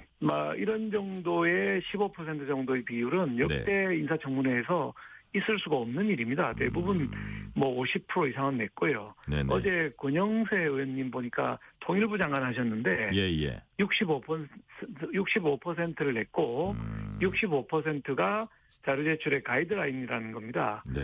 낼 수 없는 자료들도 있고 무리한 자료들도 있으니까. 예. 근데 15%로는 안 되고 양도 그 내용도 결정적인 사항들은 안 주고 있기 때문에 저희가 양과 질 양쪽 측면에서 문제가 있다고 보는 것입니다. 네. 그러니까 어떻게 보면 그냥 자신만의 변명, 자신만의 궤변만 듣고 인사청문회 거쳤다 이렇게 허용할 수는 없다 이런 그게 야당의 논리 같은데 이제 퍼센트도 퍼센트지만 예를 들어서 우리가 그 아파트 부정청약 의혹이라든지 그다음에 증여세 납부를 누가 했는지 언제 했는지 이런 부분들 그다음에 무슨 영종도 땅 투기 의혹 관련해서는 그런 정확한 그때 이해운 후보자가 어떤 직책에 있어서 어떤 일들을 맡고 있는 이런 것들 검증해야 되잖아요. 그런 중요한 부분이 있냐 없냐가 더 중요한 것 같아요. 사실은 퍼센트보다. 그렇습니다. 그러니까 증여세 말씀을 드리자면 처음에는 증여세를 냈나 안 냈냐에 대한 자료도 다 안 냈어요. 네. 그래서 증여세를 진짜 안 낸 거 아니냐고 다그쳤더니 증여세를 내긴 냈다고 해서 완납증명서를 가져왔습니다. 예. 그다음 질문이 뭐냐면 증여세를 그럼 누가 냈느냐. 세 아들의 자산이 47억 원이나 되는데 증여받은 재산이 그렇게 많으면 증여세도 많이 냈을 거란 말이에요. 예. 그러면 그 증여세는 증여받은 사람이 내야 되는 겁니다. 네. 즉 아들이 내야 되는데 10대, 20대 초반에 20대 후반에 30대 초반 이 정도에다가 직장도 사실 오래 가지지 않았는데 그렇게 많은 돈을 어떻게 내느냐. 엄마나 아빠가 낸 거 아니냐. 그러니까 그 부분은 보여줘야죠. 사실 자료로. 아들이 냈다고 주장을 해요. 그러면 아들이 그 4천 몇백만 원 되는 증여세를 현금으로 냈을 리는 없고 은행에서 통장에서 지로로 냈을 거 아닙니까? 그러면 통장에서 낸 거를 내라. 낸 기록을 내라. 이렇게 하는데 그게 이제 개인정보라서 못 내겠다고 하는 것입니다. 그러면 냈다고 주장하고 우리는 안 냈을 거라고 하지만 의혹은 제기하지만 확인할 수 있는 공적인 자료가 없게 되지 않겠습니까? 예. 그래서 공적인 자료를 내라는 것이고요. 앵커께서 말씀하신 원펜터스 거기는 쟁점이 이제 장남 아니겠습니까? 그렇죠. 6개월 전에 결혼한 장남이 혼인신고를 미루고 부모와 같이 살았다. 왜냐하면 결혼하지 말아야 되고 같이 살아야 이게 부양가족으로 카운트가 되는 거거든요. 그러면 그 전에 이해운 가족이 살았던 서초 포스티지나 새로 입주해서 들어간 원펜타스에 그 장남이 산타페 차를 몰고 있는 걸로 돼 있는데 그 차량의 출입증은 발급했을 거 아니냐. 그 기록을 내라. 이런 거죠. 구체적으로 좀 몇 가지 예를 들자면. 그런데 이제 그런 기록들을 개인정보다 해서 안 내고 있으니 여러분들 살았다 이렇게 대답하면 우리가 안 살았지 않느냐를 입증할 수 있는 자료가 없는 것이죠. 그래서 저는 이렇게 생각합니다. 언론에서는 의혹을 제기하는 데서 그칠 수 있지만 국회라고 하는 공적 기관에서는 의혹 제기가 아니라 의혹 제기된 것이 사실이면 후보자가 사과하거나 책임져야 되고 의혹 제기가 사실이 아니면 후보자한테 면죄부를 줘야 될 거 아닙니까? 면죄부 주고 해명이 되는 거죠. 네, 그렇죠. 그러니까 그걸 할 수 있는 공식적인 자료를 달라는 건데 그걸 대부분을 개인정보라서 아들이 동의하지 않는다. 남편이 동의하지 않는다. 이렇게 오니 좀 청문회 해봐야 공방만 하다가 언론에 나온 거 복습하다가 끝나버리겠다 이런 생각이 들게 되는 겁니다. 그러니까 자료 제출을 안 하는 거는 의원님 말씀 듣고 보니까 아주 그 핵심적인 건데 예를 들어 같이 살았다 그러면 자동차 산타페 출입한 그런 뭐 거는 있다든지 네. 아니면 출입증이라도 있을 거 아니냐는데 그거를 안 준다는 거는 기본적으로 거짓말을 할 확률이 높다고 이제 보시는 거죠. 그런 것들이 한두 가지가 아니라는 말씀 아니에요. 예, 그런 것들이 줄줄이 있기 때문에 네. 저희가 어저께 이제 그 하도 안 내니까 예. 오전에 이제 회의를 하고 나서는 90건으로 90건으로 줄였습니다. 이거는 정말 핵심 자료니까 네. 내달라. 요거라도 내라. 예. 요거라도 내라. 예. 그거라도 내면 청문회를 하겠다. 예, 예. 이렇게 얘기를 해서 후보 쪽에서 이제 자료를 내겠다고 답은 했는데 예. 오늘 제가 6시인데 이 시간까지 단 한 건도 예. 추가로 자료를 제출하지 않았습니다. 아, 그러면 그냥 안 낼 확률이 높아 보이네요. 예를 들어서 글쎄요. 예, 예. 본인은 어저께 퇴근하면서 국민들께 소상히 의혹을 해명하고 싶다. 네. 이렇게 얘기를 기자들한테 했다고 보도를 받습니다. 네. 만약 그게 진심이라면 이 우리가 요구하는 자료들을 내놓고 청문회를 하고 네. TV 앞에서 정상적으로 이렇게 해명을 해야 마땅하지 않겠나. 네네. 이렇게 생각이 됩니다. 예를 들어서 제가 아까 이제 뭐 증여 부분이라든지 로또 청약 당첨 관련 뭐 서류라든지 이런 그 금융 기록이라든지 플러스 왜 또 제일 처음에 의혹 제기됐던 거 뭐 갑질 폭언 말고 제일 처음 이제 제기된 게 영종도 토지 매입 30억 네. 원대 차익 의혹이잖아요. 그때 그렇습니다. 예, 예. 그때 제가 보기에는 이게 관건이 KDI 재직 시절인데 어쨌든 이런 개발 정보를 미리 사전에 알 수도 있는 직책에 있었다. 뭐 이런 부분들도 어떤 자료 요구는 있습니까? 그런 부분에 좀 제출된 건 있는지 모르겠어요. 당연히 그렇습니다. 영종도 땅은 네. 언론 보도에 의하면 그 7억 5천에 샀다고 해요. 네. 그러면 나중에 이제 팔 때는 매입 가격을 12억으로 신고를 하고 네. 42억에 팔아서 30억의 차익을 봤다는 겁니다. 네. 그러면 7억 5천은 뭐고 12억은 또 뭐냐? 설명이 있어야 될 것이고 예, 예. 당시에 KDI에서 그 시화에서 영종도를 거쳐서 가는 도로에 대한 네. 예타 2건이 있었는데 인천공항 중심으로 예, 예. 그 2건의 책임자라고 하거든요. 그 당시 책임자로서 정말 그 내용을 알 수 있는 직위에 있었는지를 확인해야 되는데 네네. 이런 자료들 뭐 내지를 않고 있는 것이죠. 그래서 이게 뭐 영종도 매입할 때 정말 얼마에 샀느냐, 예, 예. 토지 이용 계획서를 냈을 텐데 뭐 하려고 샀느냐, 예, 예. 연고지도 아닌데 이분들이 영종도는 아무 연고도 없는 분들 아니겠습니까? 네네. 그때 무슨 돈으로 샀느냐, 자기 돈으로 샀느냐, 아니면 시어머니가 대준 돈으로 샀느냐, 뭐 이런 것들이 다 이제 증여 문제도 생기니까요. 네네. 그런 것들을 좀 내라. 보유하는 동안엔 뭐 했냐, 이 땅으로. 네네. 그냥 투기라고 볼 수 있냐, 아니면 자기가 사서 뭔가 개발하려고 했느냐를 봐야 될 거 아닙니까? 예. 근데 일체 자료가 안 오고 있습니다. 예. 그래서 참 자, 예, 예. 이래가지고 검증을 어떻게 할 것인가 네네. 고민이 많은 대목이죠. 예. 국민의힘의 어떤 당직자가 이제 방송에 출연해서 이런 얘기를 하더라고요. 깜짝 놀랄 만한 추가 녹취가 준비돼 있다. 그랬더니 거기에 이제 그 방송의 앵커가 야 인턴 직원 녹취보다 뭐 더 센 겁니까 했더니 서너 배 더 센 겁니다. 뭐 이런 얘기를 하더라고요. 그래서 이제 예. 그 어떤 소재가 있는지는 야당 간사니까 이제 박 의원님이 잘 아실 텐데 네. 어떤 뭐 알려지지 않은 녹취라든지 새로운 의혹이라든지 이런 것도 야당 입장에서는 좀 장전이 돼 있을 거 아닙니까 생각도 들어요. 뭐 어떻습니까? 예. 그동안의 녹취가 이제 뭐 야야 하고 뭐 예. 너를 죽이고 싶다 뭐 예. 이런 얘기한 예, 예. 녹취가 인턴 하나 직원. 있었고요. 예. 또 이제 보좌 직원한테는 뭐 똥오줌도 가리지 못하느냐 하는 정도의 네. 그 해서 2건 정도가 녹취가 이제 공개가 됐고 예. 사실은 이제 여러 사람이 제보를 해서 예.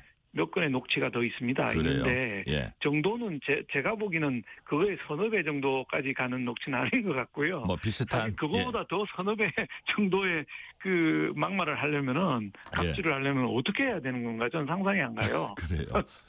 그래서 하여튼 뭐 녹취도 있고 여러 가지 증언도 있고 자료는 많이 있고요. 특히 또 아까 처음에 말씀하셨던 위원장이 화가 난 부분, 네. 소위 이해운 비망록이라고 하는 거, 예.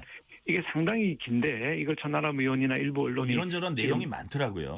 가지고 있는데 보면 참 기도 안 찬 내용이 많죠. 본인은 부인하고 있고. 예, 본인은 그게 아니라고 해서 천하람 의원을 고소하겠다고 한 거거든요. 그러니까요. 그게 우리 위원장님이 화가 난 이유 중에 하나입니다. 이제 안건 상정 안 한 중요한 이유 중에 하나인 것 같더라고요. 제가 보니까. 네, 바로 그거죠. 이미자 위원장님은 어떻게 청문위원인 천하람 의원을 그것도 야당 중에 한 당의 원내대표이거든요. 네. 그거를 그 비망록을 깠다고 해서 고소를 한다. 네. 이거 국회를 대하는 장관 후보자의 태도가 맞느냐. 도저히 받아들일 수 없다. 이렇게 화가 많이 나셨던 부분입니다. 그래서 그 비망록도 지금 이제 하루에 하나 정도씩 이렇게 까지고 있는데 내용이 참 기도 안 차는 내용들이 너무 많이 있어서. 그거 있더라고요. 낙선기도. 그 코팅을 해서 들여가지고 낙선 기도를 해달라고 했다는 겁니다. 자기 마음에 안 드는 사람들. 네네.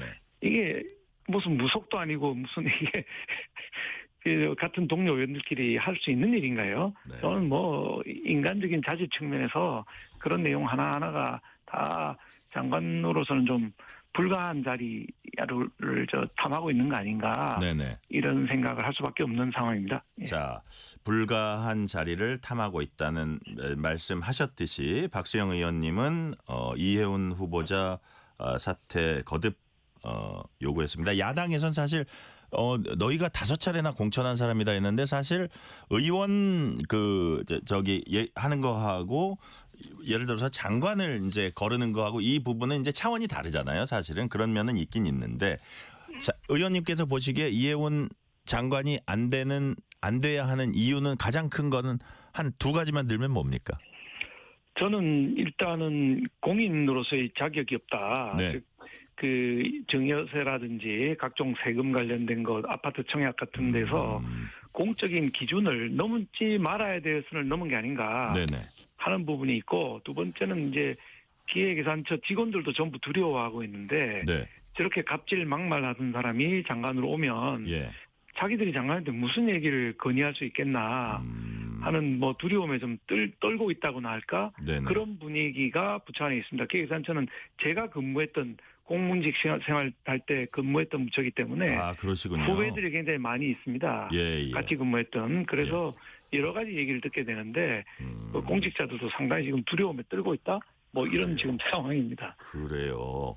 자, 요 질문 하나만 더 드려볼게요. 이혜훈 청문회 관련해서 지금 여야 간에 이제 협상 어떻게 진행되고 이제 궁금해서 여쭤보는 건데 사실 만약에 이런 식으로 해서 청문회 없이 대통령이 만약에 뭐 2가지 선택지가 있죠. 그냥 임명하는 게 있고 아니면 뭐 열흘간의 시간을 더 줘서 이게 여야한테 시간을 더 주는 방법이 있는데 뭐 후자가 돼서 청문회가 열리면 더 좋겠지만 만약에 그게 안 되고 그냥 대통령이 임명 수순을 밟으면 야당 탓을 하면서 이혜훈 후보자도 아니 뭐 소명하겠다는데 기회도 안 줬잖아 이런 식으로 야당 탓을 하면서 그냥 그 임명이 되면 최대 수혜자는 이혜훈이 아닌가 뭐 이런 걱정을 하는 그 사람들도 있어요. 왜냐하면 이게 어쨌든 청문회의 장을 펼쳐져야 되는 게 아니야 이렇게 많이 생각을 하거든요. 그래서 뭐 여야 간에 좀 어떻게 협의가 좀 진행이 되고 있습니까? 상황이 어떻습니까?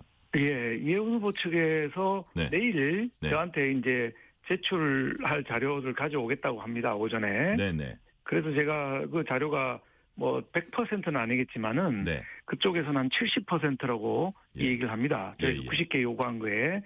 그래서 뭐 그게 또 다시 뭐 개인정보라서 못 준다 이렇게 오지 않는 이상은 그 정도 자료를 내면 저는 인사청문회를 해야 된다고 생각하고 자료가 제출된 날의 다음 날은 저희가 한번 봐야 되니까 그 상당히 양이 많거든요. 그러니까요. 그러니까 하루 정도는 보고 이틀째 되는 날에는 청문회를 하는 게 좋겠다고 여당 간사한테 얘기를 했고 내일 아침에 자료를 저한테 가져온다고 해서 제가 지금 기다리고 있는 상황입니다.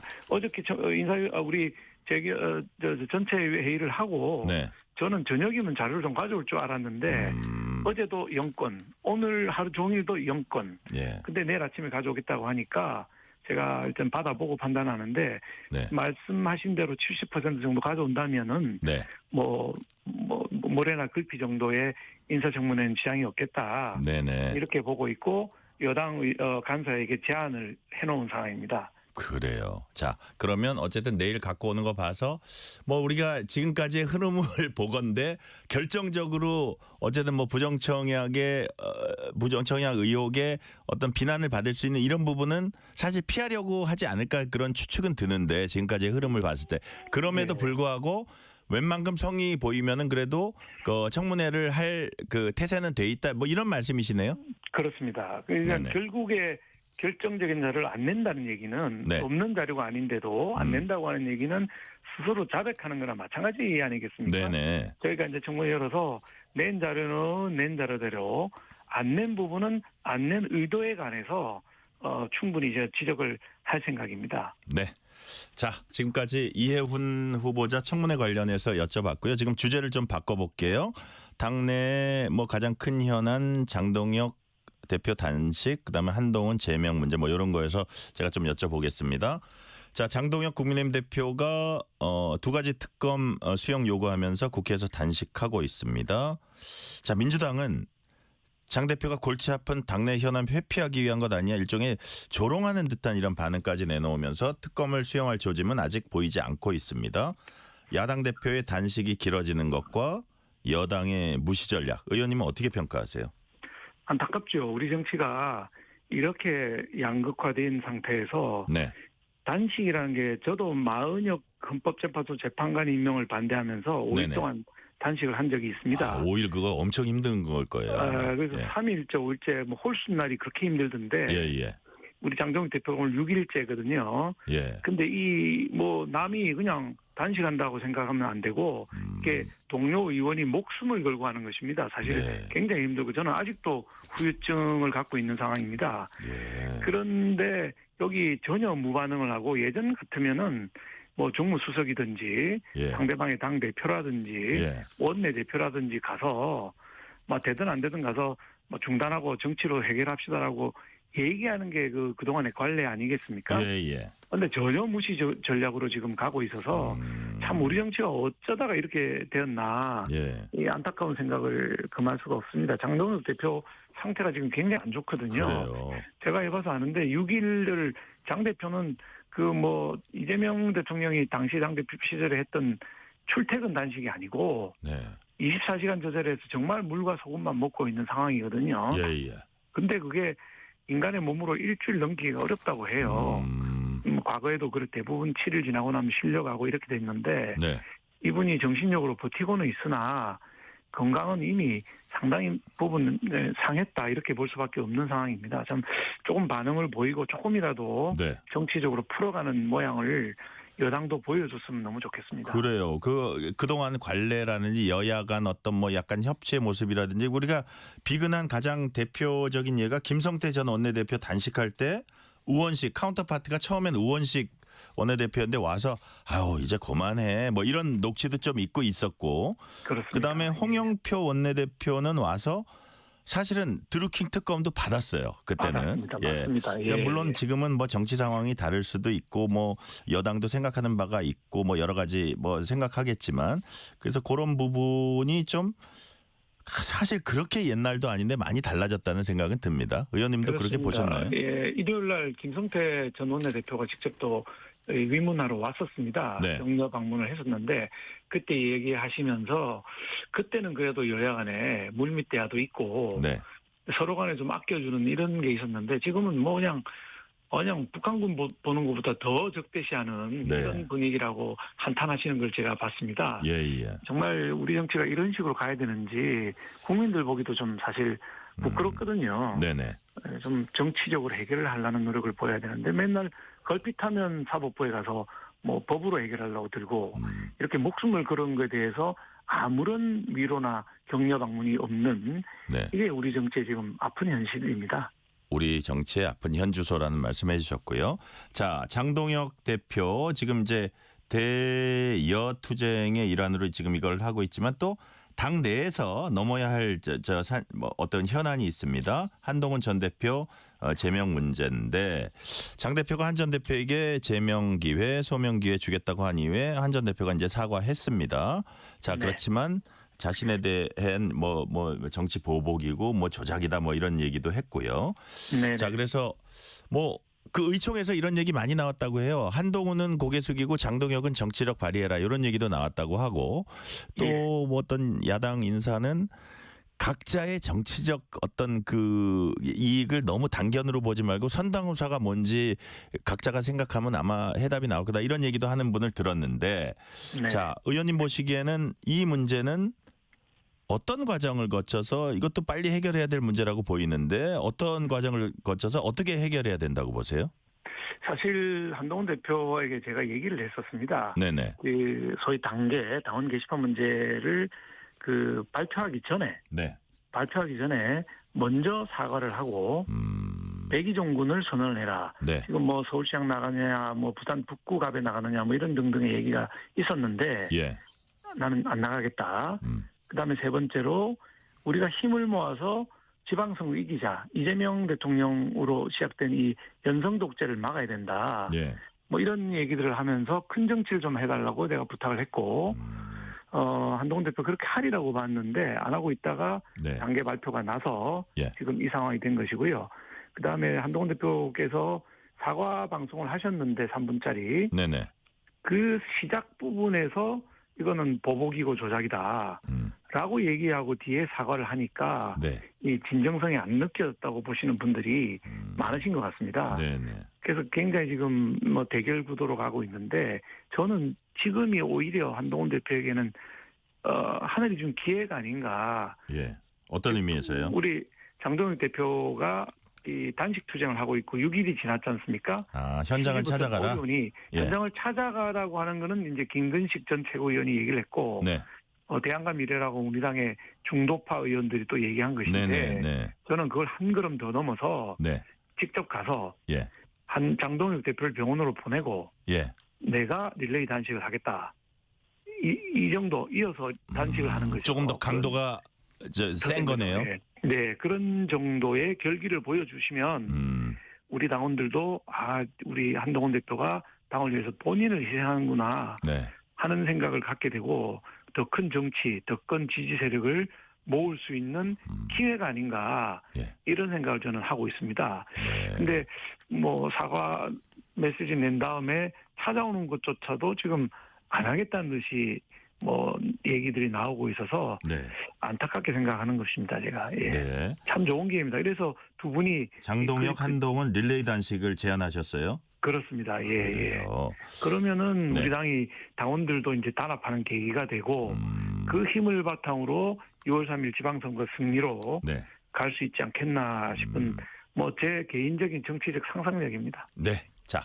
어떤 정치적인 해결을 모색해라. 뭐 너무 이렇게 잘게 예를 들어서 신동우 최고위원 같은 분은 뭐 이 상태에서 서로 윤리위 어떤 그 감사 결과 못 믿고 또 이쪽에서는 그래도 어떤 진행 절차가 있고 이런데 이 상태에서 그냥 이제 최고위 결정까지 나면은 나중에 탈이 날 수 있다. 그래서 어떤 좀 진실을 밝히자. 실제로 그 댓글 사건에 대한 이런 기술적인 부분은 별로 필요 없다고 보세요. 아니 뭐 그런 부분이 이제 이대로 진행이 되면 평행선을 끊게 되면 깨끗하게 하는 게 좋기 때문에 안철수 대표께서 제안하신 IP 확인 절차라든지 최고위원회에서 결정하기 전에 기술적인 부분 확인하자고 하는 신동욱 의원의 발언이라든지 이런 부분들이 있지만 저는 그것도 작은 정치다. 더 뛰어넘어서 더 큰 정치로 단식을 릴레이함으로써 이런 걸 좀 덮고 갈 수도 있지 않겠는가 하는 생각을 하게 됩니다. 네. 최근에 국민의힘이 뭐 당명 개정 대국민 공모전 이제 진행했고요. 일종의 쇄신 작업에 나서고 있습니다. 근데 간판 가리만 가지고는 뭐 의미가 없다. 그래서 실제 행동의 변화, 정책 변화 수반돼야 한다는 지적이 나오잖아요. 그래서 국민의힘이 지금 어떤 변화가 일어나야 한다고 보세요? 저는 뭐 상당히 큰 변화가 지금 준비되고 있다고 보고 장동혁 대표가 이제 단식이 끝나고 나면 당의 혁신을 가져갈 거라고 생각합니다. 우선 그 시스템 공천 문제가 있고요. 사람을 바꿔야 되거든요. 그래서 청년 공천을 의무화한 부분도 있고 앞으로는 대만의 국민당이 아시아에서 가장 오래된 정당인데 가장 젊은 정당이 되어 있습니다. 우리가 그런 정당을 벤치마킹해서 우리 당도 이 나이 많으신 분들만 대표하는 정당이 아니라 네. 모든 국민을 대표하고 특히 청년층의 목소리를 담을 수 있는 정당으로의 변화가 절실한데 네네. 이런 변화를 장혁 대표는 잘 알고 있고 네. 단식이 끝나고 나서 복귀하면 단순히 당명만 바꾸는 것이 아니라 이런 정책의 변화, 사람의 변화, 인적 쇄신까지도 준비하고 있습니다. 그래서 제가 정책위 부의장인데 정책적인 측면에서도 저희가 상당히 그 참신한 정책들을 지금 많이 준비하고 있다는 말씀을 드립니다. 그래요. 젊은 정당으로 획기적으로 변화하겠다는 말씀이신데 이게 뭐 항상 너무 많이 하는 질문이어서 이걸 또 드려야 되나 싶은데 여튼 짧게 드리면은 장동혁 대표가 이제 사과를 했잖아요. 근데 윤 전 대통령 절연 이 부분 좀 더 확실히 해야지 젊은 층이 올 거다. 이런 뭐 얘기들을 또 나오는데 그런 부분은 앞으로도 추가적으로 좀 필요하다고 보세요.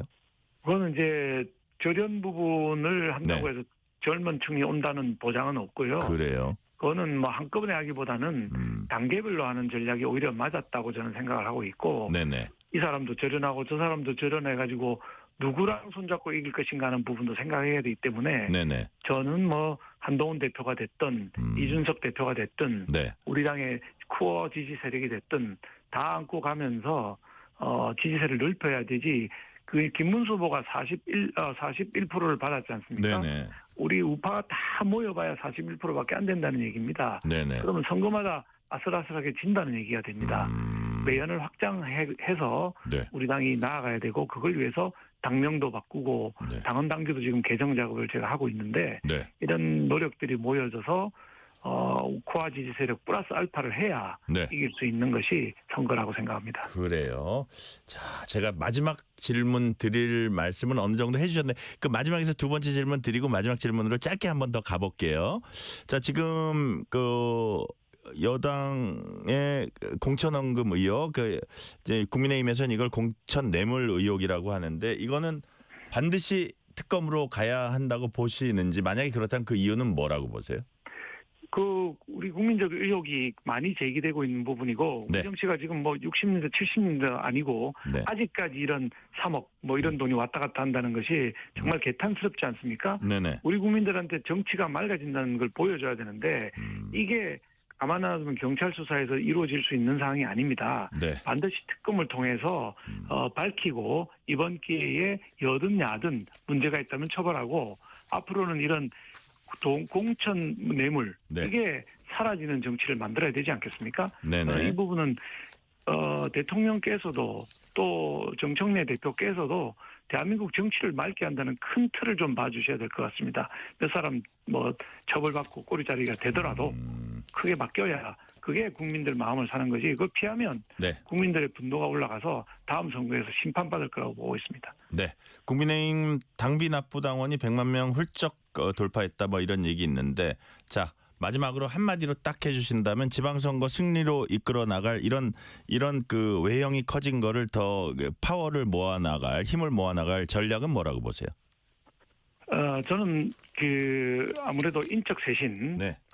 새로운 사람들이 국민들 눈에 어필하는 거, 이 작업을 빨리 해서 네. 기존의 인물이 아닌 새로운 인물들로 우리 당이 바뀌고 있다는 모습을 보여주는 게 무엇보다 중요하다. 이렇게 판단하고 있습니다. 네, 오늘 말씀 여기까지 듣겠습니다. 지금까지 박수영 국민의힘 의원이었습니다. 오늘 말씀 감사합니다. 네, 감사합니다. 편지 왔습니다. 퇴근길 지친 당신에게 힘이 되는 뉴스를 전해드립니다. 매일 저녁 당신과 함께 읽는 세상 이야기. KBS 1라디오 뉴스레터 K.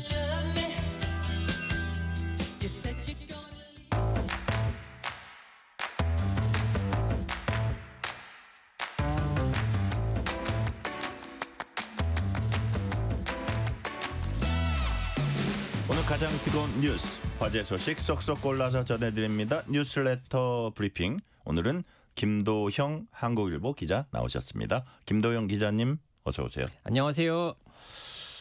코스피가 뭐 오늘 좀 빠지긴 했지만 뭐 5천 목전에 있습니다. 정부가 국내 자본시장 활성화를 위한 후속 조치 내놨습니다. 어떤 내용입니까? 예, 오는 6월이나 7월쯤에요. 이재명 정부표 정책 펀드인 국민참여형 국민성장펀드가 출시가 됩니다.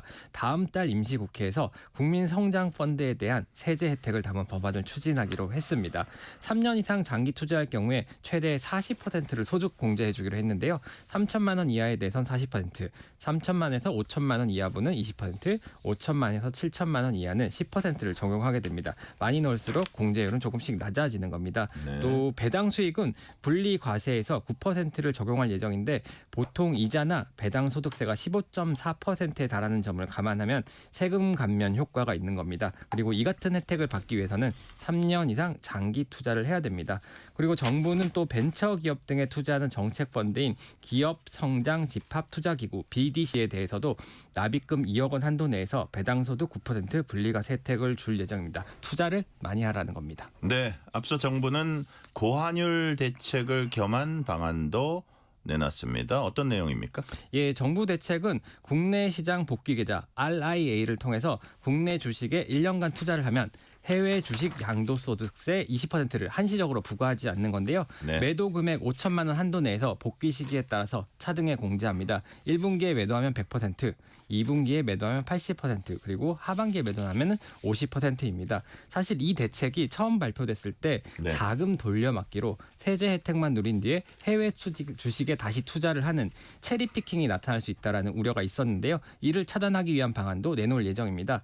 국내 시장에 복귀한 투자금은 자유롭게 투자할 수 있지만 투자자가 일반 계좌를 통해서 해외 주식을 순매수하면은 해당 금액에 비례해서 소득공제 혜택을 조정한다는 계획입니다. 그리고 정부는 또 개인이 환율 변동 위험을 방어하는 파생 상품에 투자할 경우 투자액의 5%를 양도소득에서 공제하기로 했고요.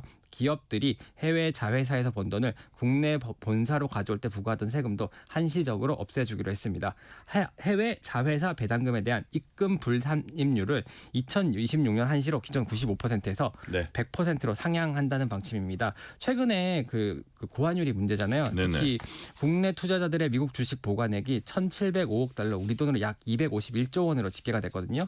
불과 2주 정도 전인 지난해 말보다도 10조 원 이상 늘어난 겁니다. 이른바 서학 개미들이 고환율 부담에도 미국 주식을 매수하면서 보관액을 늘리고 있는 건데 정부 대책이 어떤 영향을 미칠지 관심이 보입니다. 네, 13월의 월급이라고 부릅니다. 연말 정산 시즌 돌아왔습니다. 국세청이 오답노트 공개했어요. 환급액 놓치지 말라 이런 취지 같은데 어떤 내용인지 좀 소개를 해주세요. 예, 국세청에서 근로자들이 놓치기 쉬운 대표적인 공제 감면 사례를 공개를 했습니다. 네. 한 번만 살펴보시면 그간 놓쳤던 부분까지 환급받을 수 있어서 그래요. 환금액이 늘어날 것이라는 취지입니다. 대표적으로 중소기업 취업자 소득세 감면을 살펴볼 필요가 있는데요. 우선 중소기업에 취업한 19세에서 34세 청년 근로자라면 취업일로부터 5년간 소득세 90%를 감면받을 수 있습니다. 예, 또 60세 이상 근로자나 장애인 그리고 경력 단절 근로자는 취업일로부터 3년간 소득세 70%를 감면받을 수 있습니다. 감면 한도는 연간 200만 원이고요. 감면 신청서를 회사에 제출하면 됩니다. 그래요. 그러면 배우자나 자녀 관련 공제 어떤 게 있습니까? 예, 배우자가 육아휴직 급여를 받는다거나 자녀가 근로장학금을 받은 경우에는 역시 공제 대상에 포함이 됩니다. 육아휴직 급여나 근로장학금 모두 비과세 근로소득이기 때문입니다. 네. 이외에 다른 소득이 없다면 배우자와 자녀는 기본공제와 신용카드, 의료비, 교육비, 보험료, 기부금 공제를 받을 수 있습니다. 다만 20세 초과를 자녀일 경우에는 기본공제와 보험료 공제는 안 됩니다. 그리고 과거에 기부를 했는데 네. 공제를 받지 못한 경우가 있을 수 있잖아요. 이런 경우 10년까지 2월에서 공제를 받을 수 있습니다. 예를 들어 2020년에 22년에 뭐 평소에 다니던 종교단체에 기부금을 냈는데 연말 정산을 할 때 깜빡했다. 그러면 이번 연말 정산에서 신청할 수 있게 되는 겁니다. 네, 젊은 층이 눈여겨봐야 할 점이 또 오피스텔이나 고시원 월세 비용도 공제 대상에 포함이 되죠? 네, 아파트뿐 아니라 주거용 오피스텔 그리고 고시원의 월세도 세액 공제를 받을 수가 있습니다. 네. 다만 주택담보대출 이자 상환액 소득 공제 대상인 주거용 오피스텔은 해당되지 않습니다. 그리고 전세 자금에 대한 이자 비용도 공제 대상인데요. 원금은 갚지 않고 이자만 상환하고 있어도 공제가 가능합니다. 네. 자, 환급될 수 있는 그런 부분 꼼꼼히 살펴봐야겠습니다. 주제를 바꿔봅니다. 지역 의료난을 해소하기 위한 방안으로 정부가 지역 의사제 관련 법령을 입법 예고했습니다. 내년부터는 지역 의사 전형으로 신입생을 이제 뽑게 되는 건가요? 예, 일단은 지역 의사 양성 법안이 다음 달 24일부터 시행이 됩니다. 네네. 그래서 복지부가 지역 의사제 선발 절차 및 지원 방법, 의무 복무 지역 관련 규정을 구체화한 시행령과 시행 규칙을 입법 예고를 했습니다. 그래서 다음 달 2일까지 의견 수렴을 받는데요. 일단 내용을 좀 설명해 드리면요. 서울을 제외한 9개 권역으로 전국을 나누고요. 그래서 32개 의과대학에 도입을 할 예정입니다. 지원을 하기 위해서는 그 의대가 소재한 지역 및 인접 지역에 거주해야 하고 또 비수도권 중학교를 졸업해야 합니다. 경기 인천 권역 같은 경우에는 수도권이라서 중고등학교를 의정부나 남양주, 이천, 포천, 인천 서북, 인천 중부권에서 다녔어야 합니다. 지역 의사로 선발이 되면요. 매 학기 등록금과 교재비, 실습비, 기숙사비, 급식비를 지원을 받고요. 공공의료 관련 과정과 지역 내 실습 과정을 이수하게 됩니다. 그리고 의사 면허 취득 후에는 의대 소재지에 따라서 규정된 의무 복무 지역에서 근무를 해야 합니다. 최장 10년입니다. 그리고 인천 일부 지역을 제외하면은 광역시급 미만 취약지로 정해졌습니다. 의무 복무를 이행하지 않으면 의사 면허가 취소될 수 있고요. 등록금 지원 등 혜택도 환수될 수 있습니다. 그래요. 근데 또 관심이 가는 게 지역 의사제로 과연 얼마나 선발할 건가 이거거든요. 선발 규모 이게 결정된 게 있습니까? 규모는 아직 결정이 안 됐는데요. 지역 의사제의 전형 비율은 인구와 의료 취약지 분포를 고려해서 복지부 장관과 교육부 장관이 협의를 해서 정하기로 했습니다. 그래요. 그런데 정부가 2027학년도 의대 중원분 전체를 지역 의사제로 선발하는 방향으로 가닥을 잡은 것으로 전해졌거든요. 현재 의대 정원이 3,058명인데 여기서 증원되는 정원 모두 지역 의사제에 할당한다라는 겁니다. 2037년부터 지역 의사가 배출이 될 예정인데 취약 지역 의료 수요 등을 고려했을 때 매년 약 500명에서 많게는 1,000명 안팎의 추가 인력이 공급돼야 할 것으로 보이거든요. 그래서 500명 이상이 될 것이라는 관측이 나옵니다. 그래요. 자, 500명 이상이 될 거다. 자, 마지막 주제입니다. 최근 배달 라이더나 플랫폼 종사자 등 다양한 일자리 나타나면서 노동자성을 둘러싼 논란이 일고 있습니다. 정부가 민사소송에서 노동자성 입증 책임을 노동자가 아닌 사용자에게 지우는 방향으로 정책을 바꾸기로 했습니다. 구체적으로 어떤 내용이에요? 예, 이른바 노동자 추정제라는 건데요. 현재는 배달 라이더나 프리랜서가 퇴직금을 받는다거나 산재 처리를 받으려면 노동자 본인이 나는 이 회사에 지휘 감독을 받고 일하는 직원이다라는 걸 법적으로 증명해야 하거든요. 그런데 정부가 추진하는 노동자 추정제는 입증 책임을 노동자가 아닌 사업주가 부담하도록 하겠다는 내용입니다. 현재 이런 형태의 비임금 노동자가 2023년을 기준으로 해서 862만 명이나 된다는 추정이 있는데요.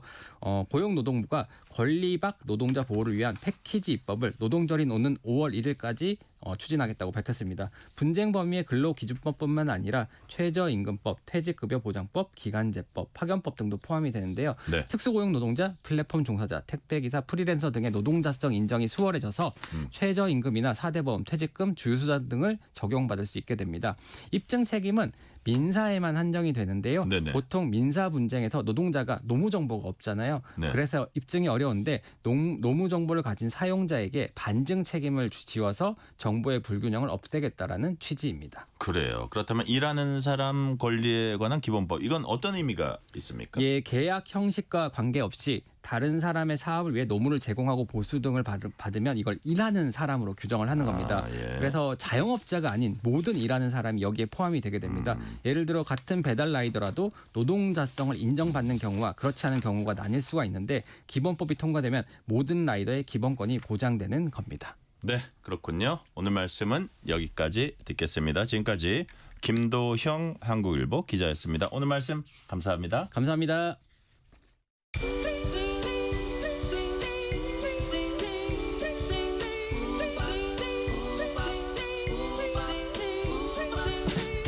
오늘 하루 뉴스를 정리해주는 다정한 편지 한 통. KBS 일라디오 뉴스레터 K.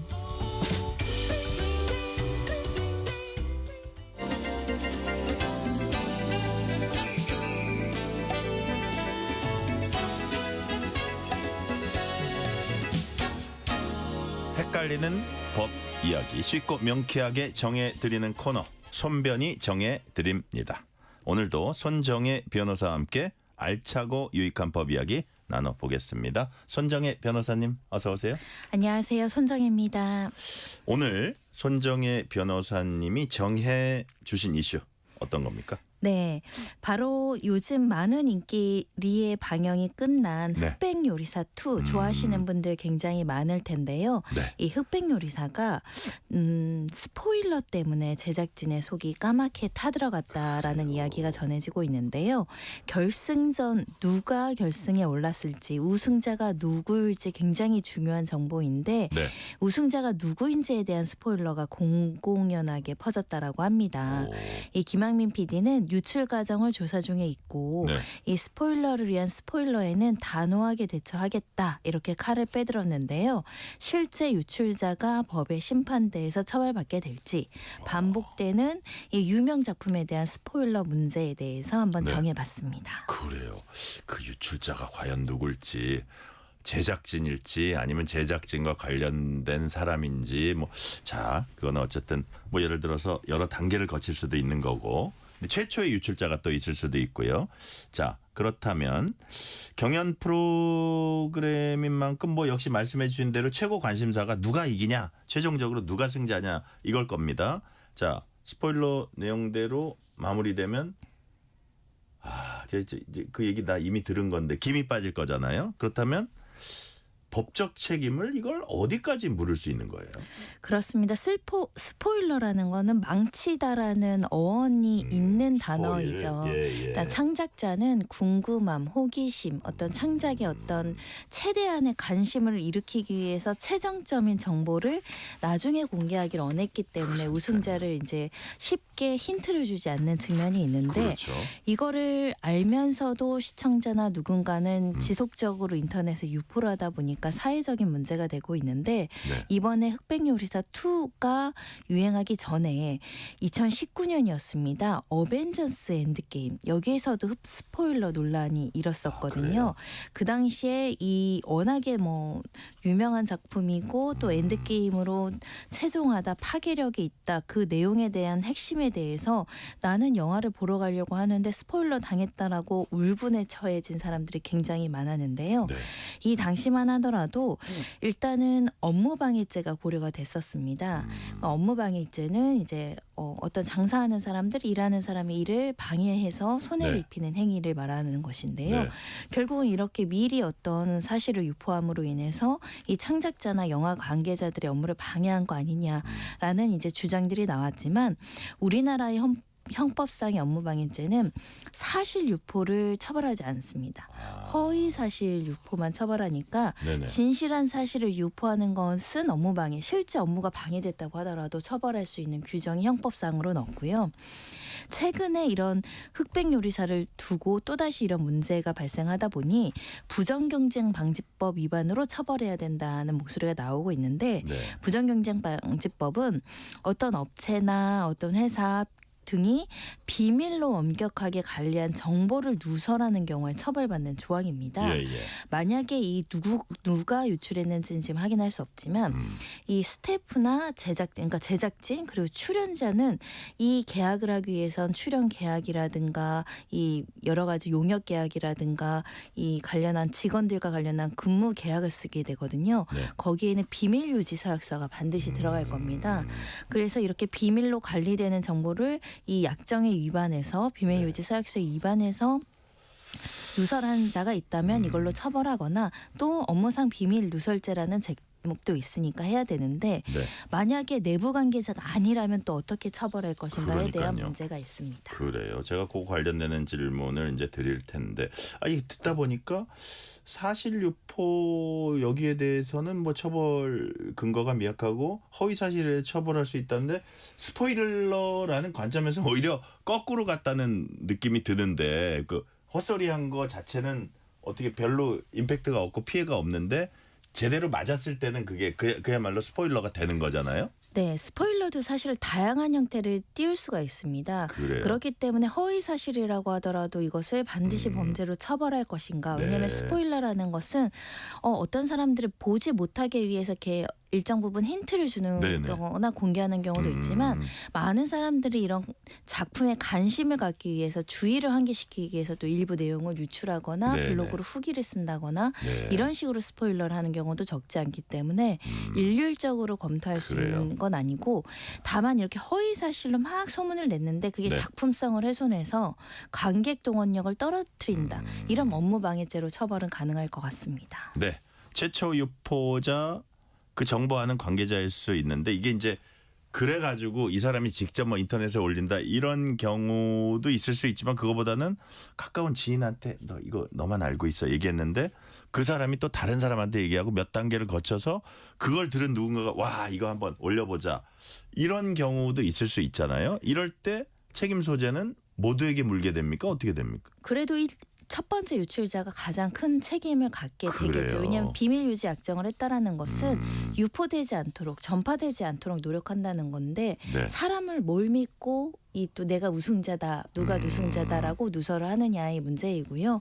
명예훼손의 법리에 전파 가능성이라는 게 있습니다. 네네. 그러니까 이 사람이 뭐 불륜행위를 했어라고 너만 알고 있어 하지만 이런 예. 소문은 쫙 퍼지게 되죠. 예, 예. 한 사람한테 말해도 이게 전파가 가능하다면 명예훼손의 성립 요건이 된다라는 법적인 판례인데요. 네. 이 사건 같은 경우도 워낙 많은 사람들이 관심을 갖고 있는 것이니 우승자가 누구야 얘기하는 순간 정말 믿을 만한 사람이 아니고서는 예. 비밀을 유지해주는 특별한 관계가 아니고서는 유포된다라고 보고 이야기를 해야 되기 때문에 비밀 약정을 깨트렸다. 네. 다만 본인이 그 범위에 대해서 확대까지는 생각하지 않았기 때문에 손해배상 책임을 가질 때는 뭐 책임 제한이라든가 이런 것들로 이제 감액할 여지는 있지만 일단 유출을 되면 본인 책임일 수 있다라는 네. 겁니다.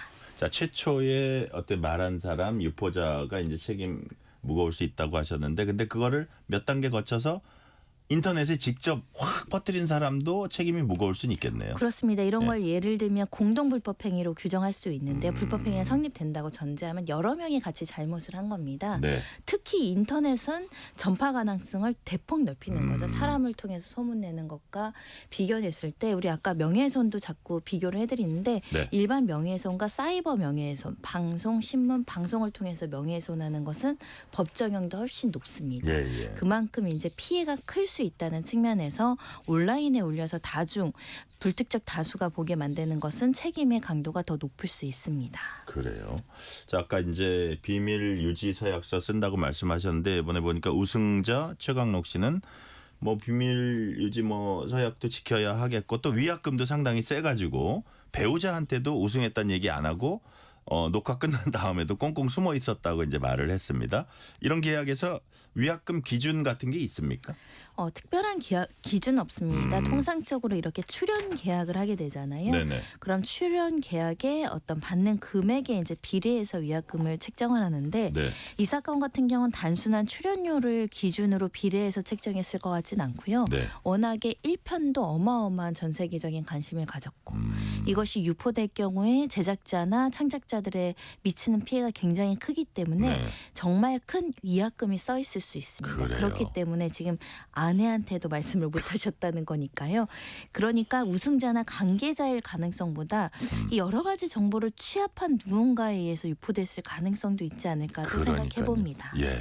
그럼 위약금 이상으로 뭐 손해배상 청구도 또 할 수는 있는 거예요? 그건 그거대로? 실질적으로 손해가 발생했다면 손해배상 청구 가능성은 열려 있지만 실제 네. 사례는 많지 않습니다. 실제 유출자를 찾는 것도 어렵지만 유출자 개인에게 손해배상으로 청구했을 때 그 금액이 이제 산출이 잘 안 네네. 된다는 거죠. 이걸 유출을 하기 전과 유출을 안 했더라면 얻을 수 있는 이익이 평가가 좀 어렵다는 측면이 네네. 있어서 실제 이런 컨텐츠와 관련한 어떤 실제 손해배상 청구나 이런 것들은 제한적이다 말씀드릴 수 있지만 네. 하지만 손해배상액이 미온적이나 아마 앞으로 제작자들은 할 가능성이 매우 높아졌습니다. 그래요. 그냥 이런 일이 반복되고 있고 이런 것들을 잡지 않으면 굉장히 좋은 어떤 창작물을 제공을 해놨는데 누군가가 또 임의로 악의적으로 망하게 하려고 이렇게 고의적으로 하는 경우들이 있을 수 있잖아요. 네. 그 점에 있어서는 앞으로 분쟁이 좀 생기지 않을까 생각이 들고요. 명확하게 손해배상 청구를 하는 사건들은 이런 겁니다. 말로 유포하는 게 아니라 아예 극장이나 이 TV를 찍어서 이렇게 올리는 거예요. 마지막 그래요? 장면을. 이거는 저작권도 위반될 수 있고 명확하게 여러 가지가 걸리겠네요. 소지가 그거는. 있으니까 이런 예. 사건들은 손해배상 청구의 대상이 되고 아예 저작권 위반으로 고소 고발되는 경우가 꽤 있습니다. 그래요. 아까 말씀하시는 중에 뭐 의도성, 고의성 잠깐 말씀하셨는데 그냥 무심코 다른 얘기하다가 툭 튀어나온 거 하고 요거를 내가 꼭 이렇게 알려야겠다. 뭐 의도성의 기준이 어디까지인지 모르나 좀 의도성을 가지고 얘기한 거하고도 이게 법적인 책임을 지울 때 좀 차이가 납니까? 네, 법률적으로는 고의냐 가실이냐, 가실도 중가실이냐 일반 가실이냐에 따라서 책임의 정도가 다르고요. 네. 특히 동기가 경제적인 목적이나 상대방에 대해서 안갚음을 하려고 한 목적이냐, 그러니까 동기가 비난 동기냐 아니냐도 굉장히 중요합니다. 네네. 예를 들면 경쟁 영화, 이게 라인업이 딱 되면 저 영화에 관객이 줄면 우리 영화가 좀 높아지고 이런 게 있을 수 있잖아요. 경쟁 업체가 이렇게 비난을 하거나 유포했다고 한다면 그 책임의 정도는 더 중하지 않을까라는 생각이 들고요. 그런 만큼 행위의 태도, 행위의 경위, 그 사람이 받는 경제적 이익, 상대방이 받는 피해의 정도 모든 것을 종합적으로 고려해서 판단합니다. 그래요. 자, 제작진이 만약에 직접적으로 어디다 누구한테 얘기를 해준 게 아니더라도 제작 과정에서의 약간 미스, 실수로 그게 간접적으로 노출되는 이런 경우에도 이게 스포일러 책임을 지울 수 있는 건가요? 그러니까 예를 들면 스포일러가 악의적으로 유포해놓고 제작진도 힌트를 뭐 실수를 해서 뭐 명함이 노출되거나 그러니까, 누구인지 유추 그 사례가 가능해. 있었잖아요. 너희도 잘못했네라고 주장을 하더라도 네. 그것은 책임을 제한하거나 가실상계의 사유가 될 뿐 법적 책임이 완전히 면제되는 것은 아니다라는 네. 측면이고요. 제작진은 잘 만들고 싶죠. 성공시키고 싶죠. 그렇죠. 그 과정에서 나타난 일부의 실수와 누가 정말 피땀 흘려서 한 장면 한 장면 열심히 만든 것을 누가 망치려고 들었을 때의 책임의 네네. 정도는 다르기 때문에 그런 항변을 하더라도 크게 책임에서 벗어나기는 어렵습니다. 그래요. 지금까지 우리가 주로 이제 스포일러를 유발시킨 그런 거에 대한 법적 책임을 주로 이제 말씀을 드렸는데, 자, 마지막 질문은요.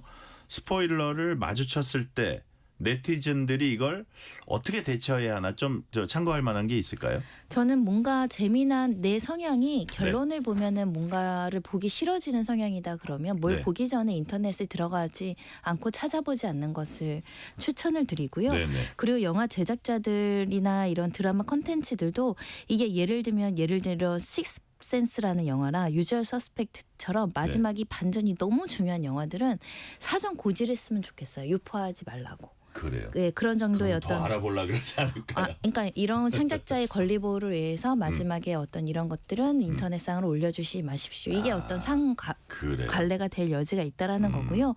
이렇게 창작자를 보호해야지만 또 재미있는 컨텐츠가 나온다는 점에서 보지 않도록 노력해야 되고, 스포일러를 마주쳤을 때 악의적이고 많은 사람들이 이걸 봤을 때 창작자나 제작자의 손해가 간다. 적극적으로 신고하는 태도도 필요할 것 같고요. 네. 사실 약간 입법의 공백 같은 거라서 이거는 약간 방통이나 국회의원들이 한번 고민해 볼 수 있는 소재가 아닐까 생각합니다. 네, 국회 차원에서의 입법도 한번 검토해 볼 만한 거다라는 말씀까지 오늘 듣겠습니다. 지금까지 손정혜 변호사였습니다. 오늘 말씀 감사합니다. 감사합니다. 오늘 뉴스레터 K는 여기까지입니다. 커피 쿠폰 당첨자 명단은 뉴스레터 K 홈페이지 확인해 주시고요. 오늘 끝곡으로는 에어서플라이의 Here I Am 들으시겠습니다. 오늘도 함께해 주신 청취자 여러분 진심으로 감사드립니다. 지금까지 뉴스레터 K 전종철입니다.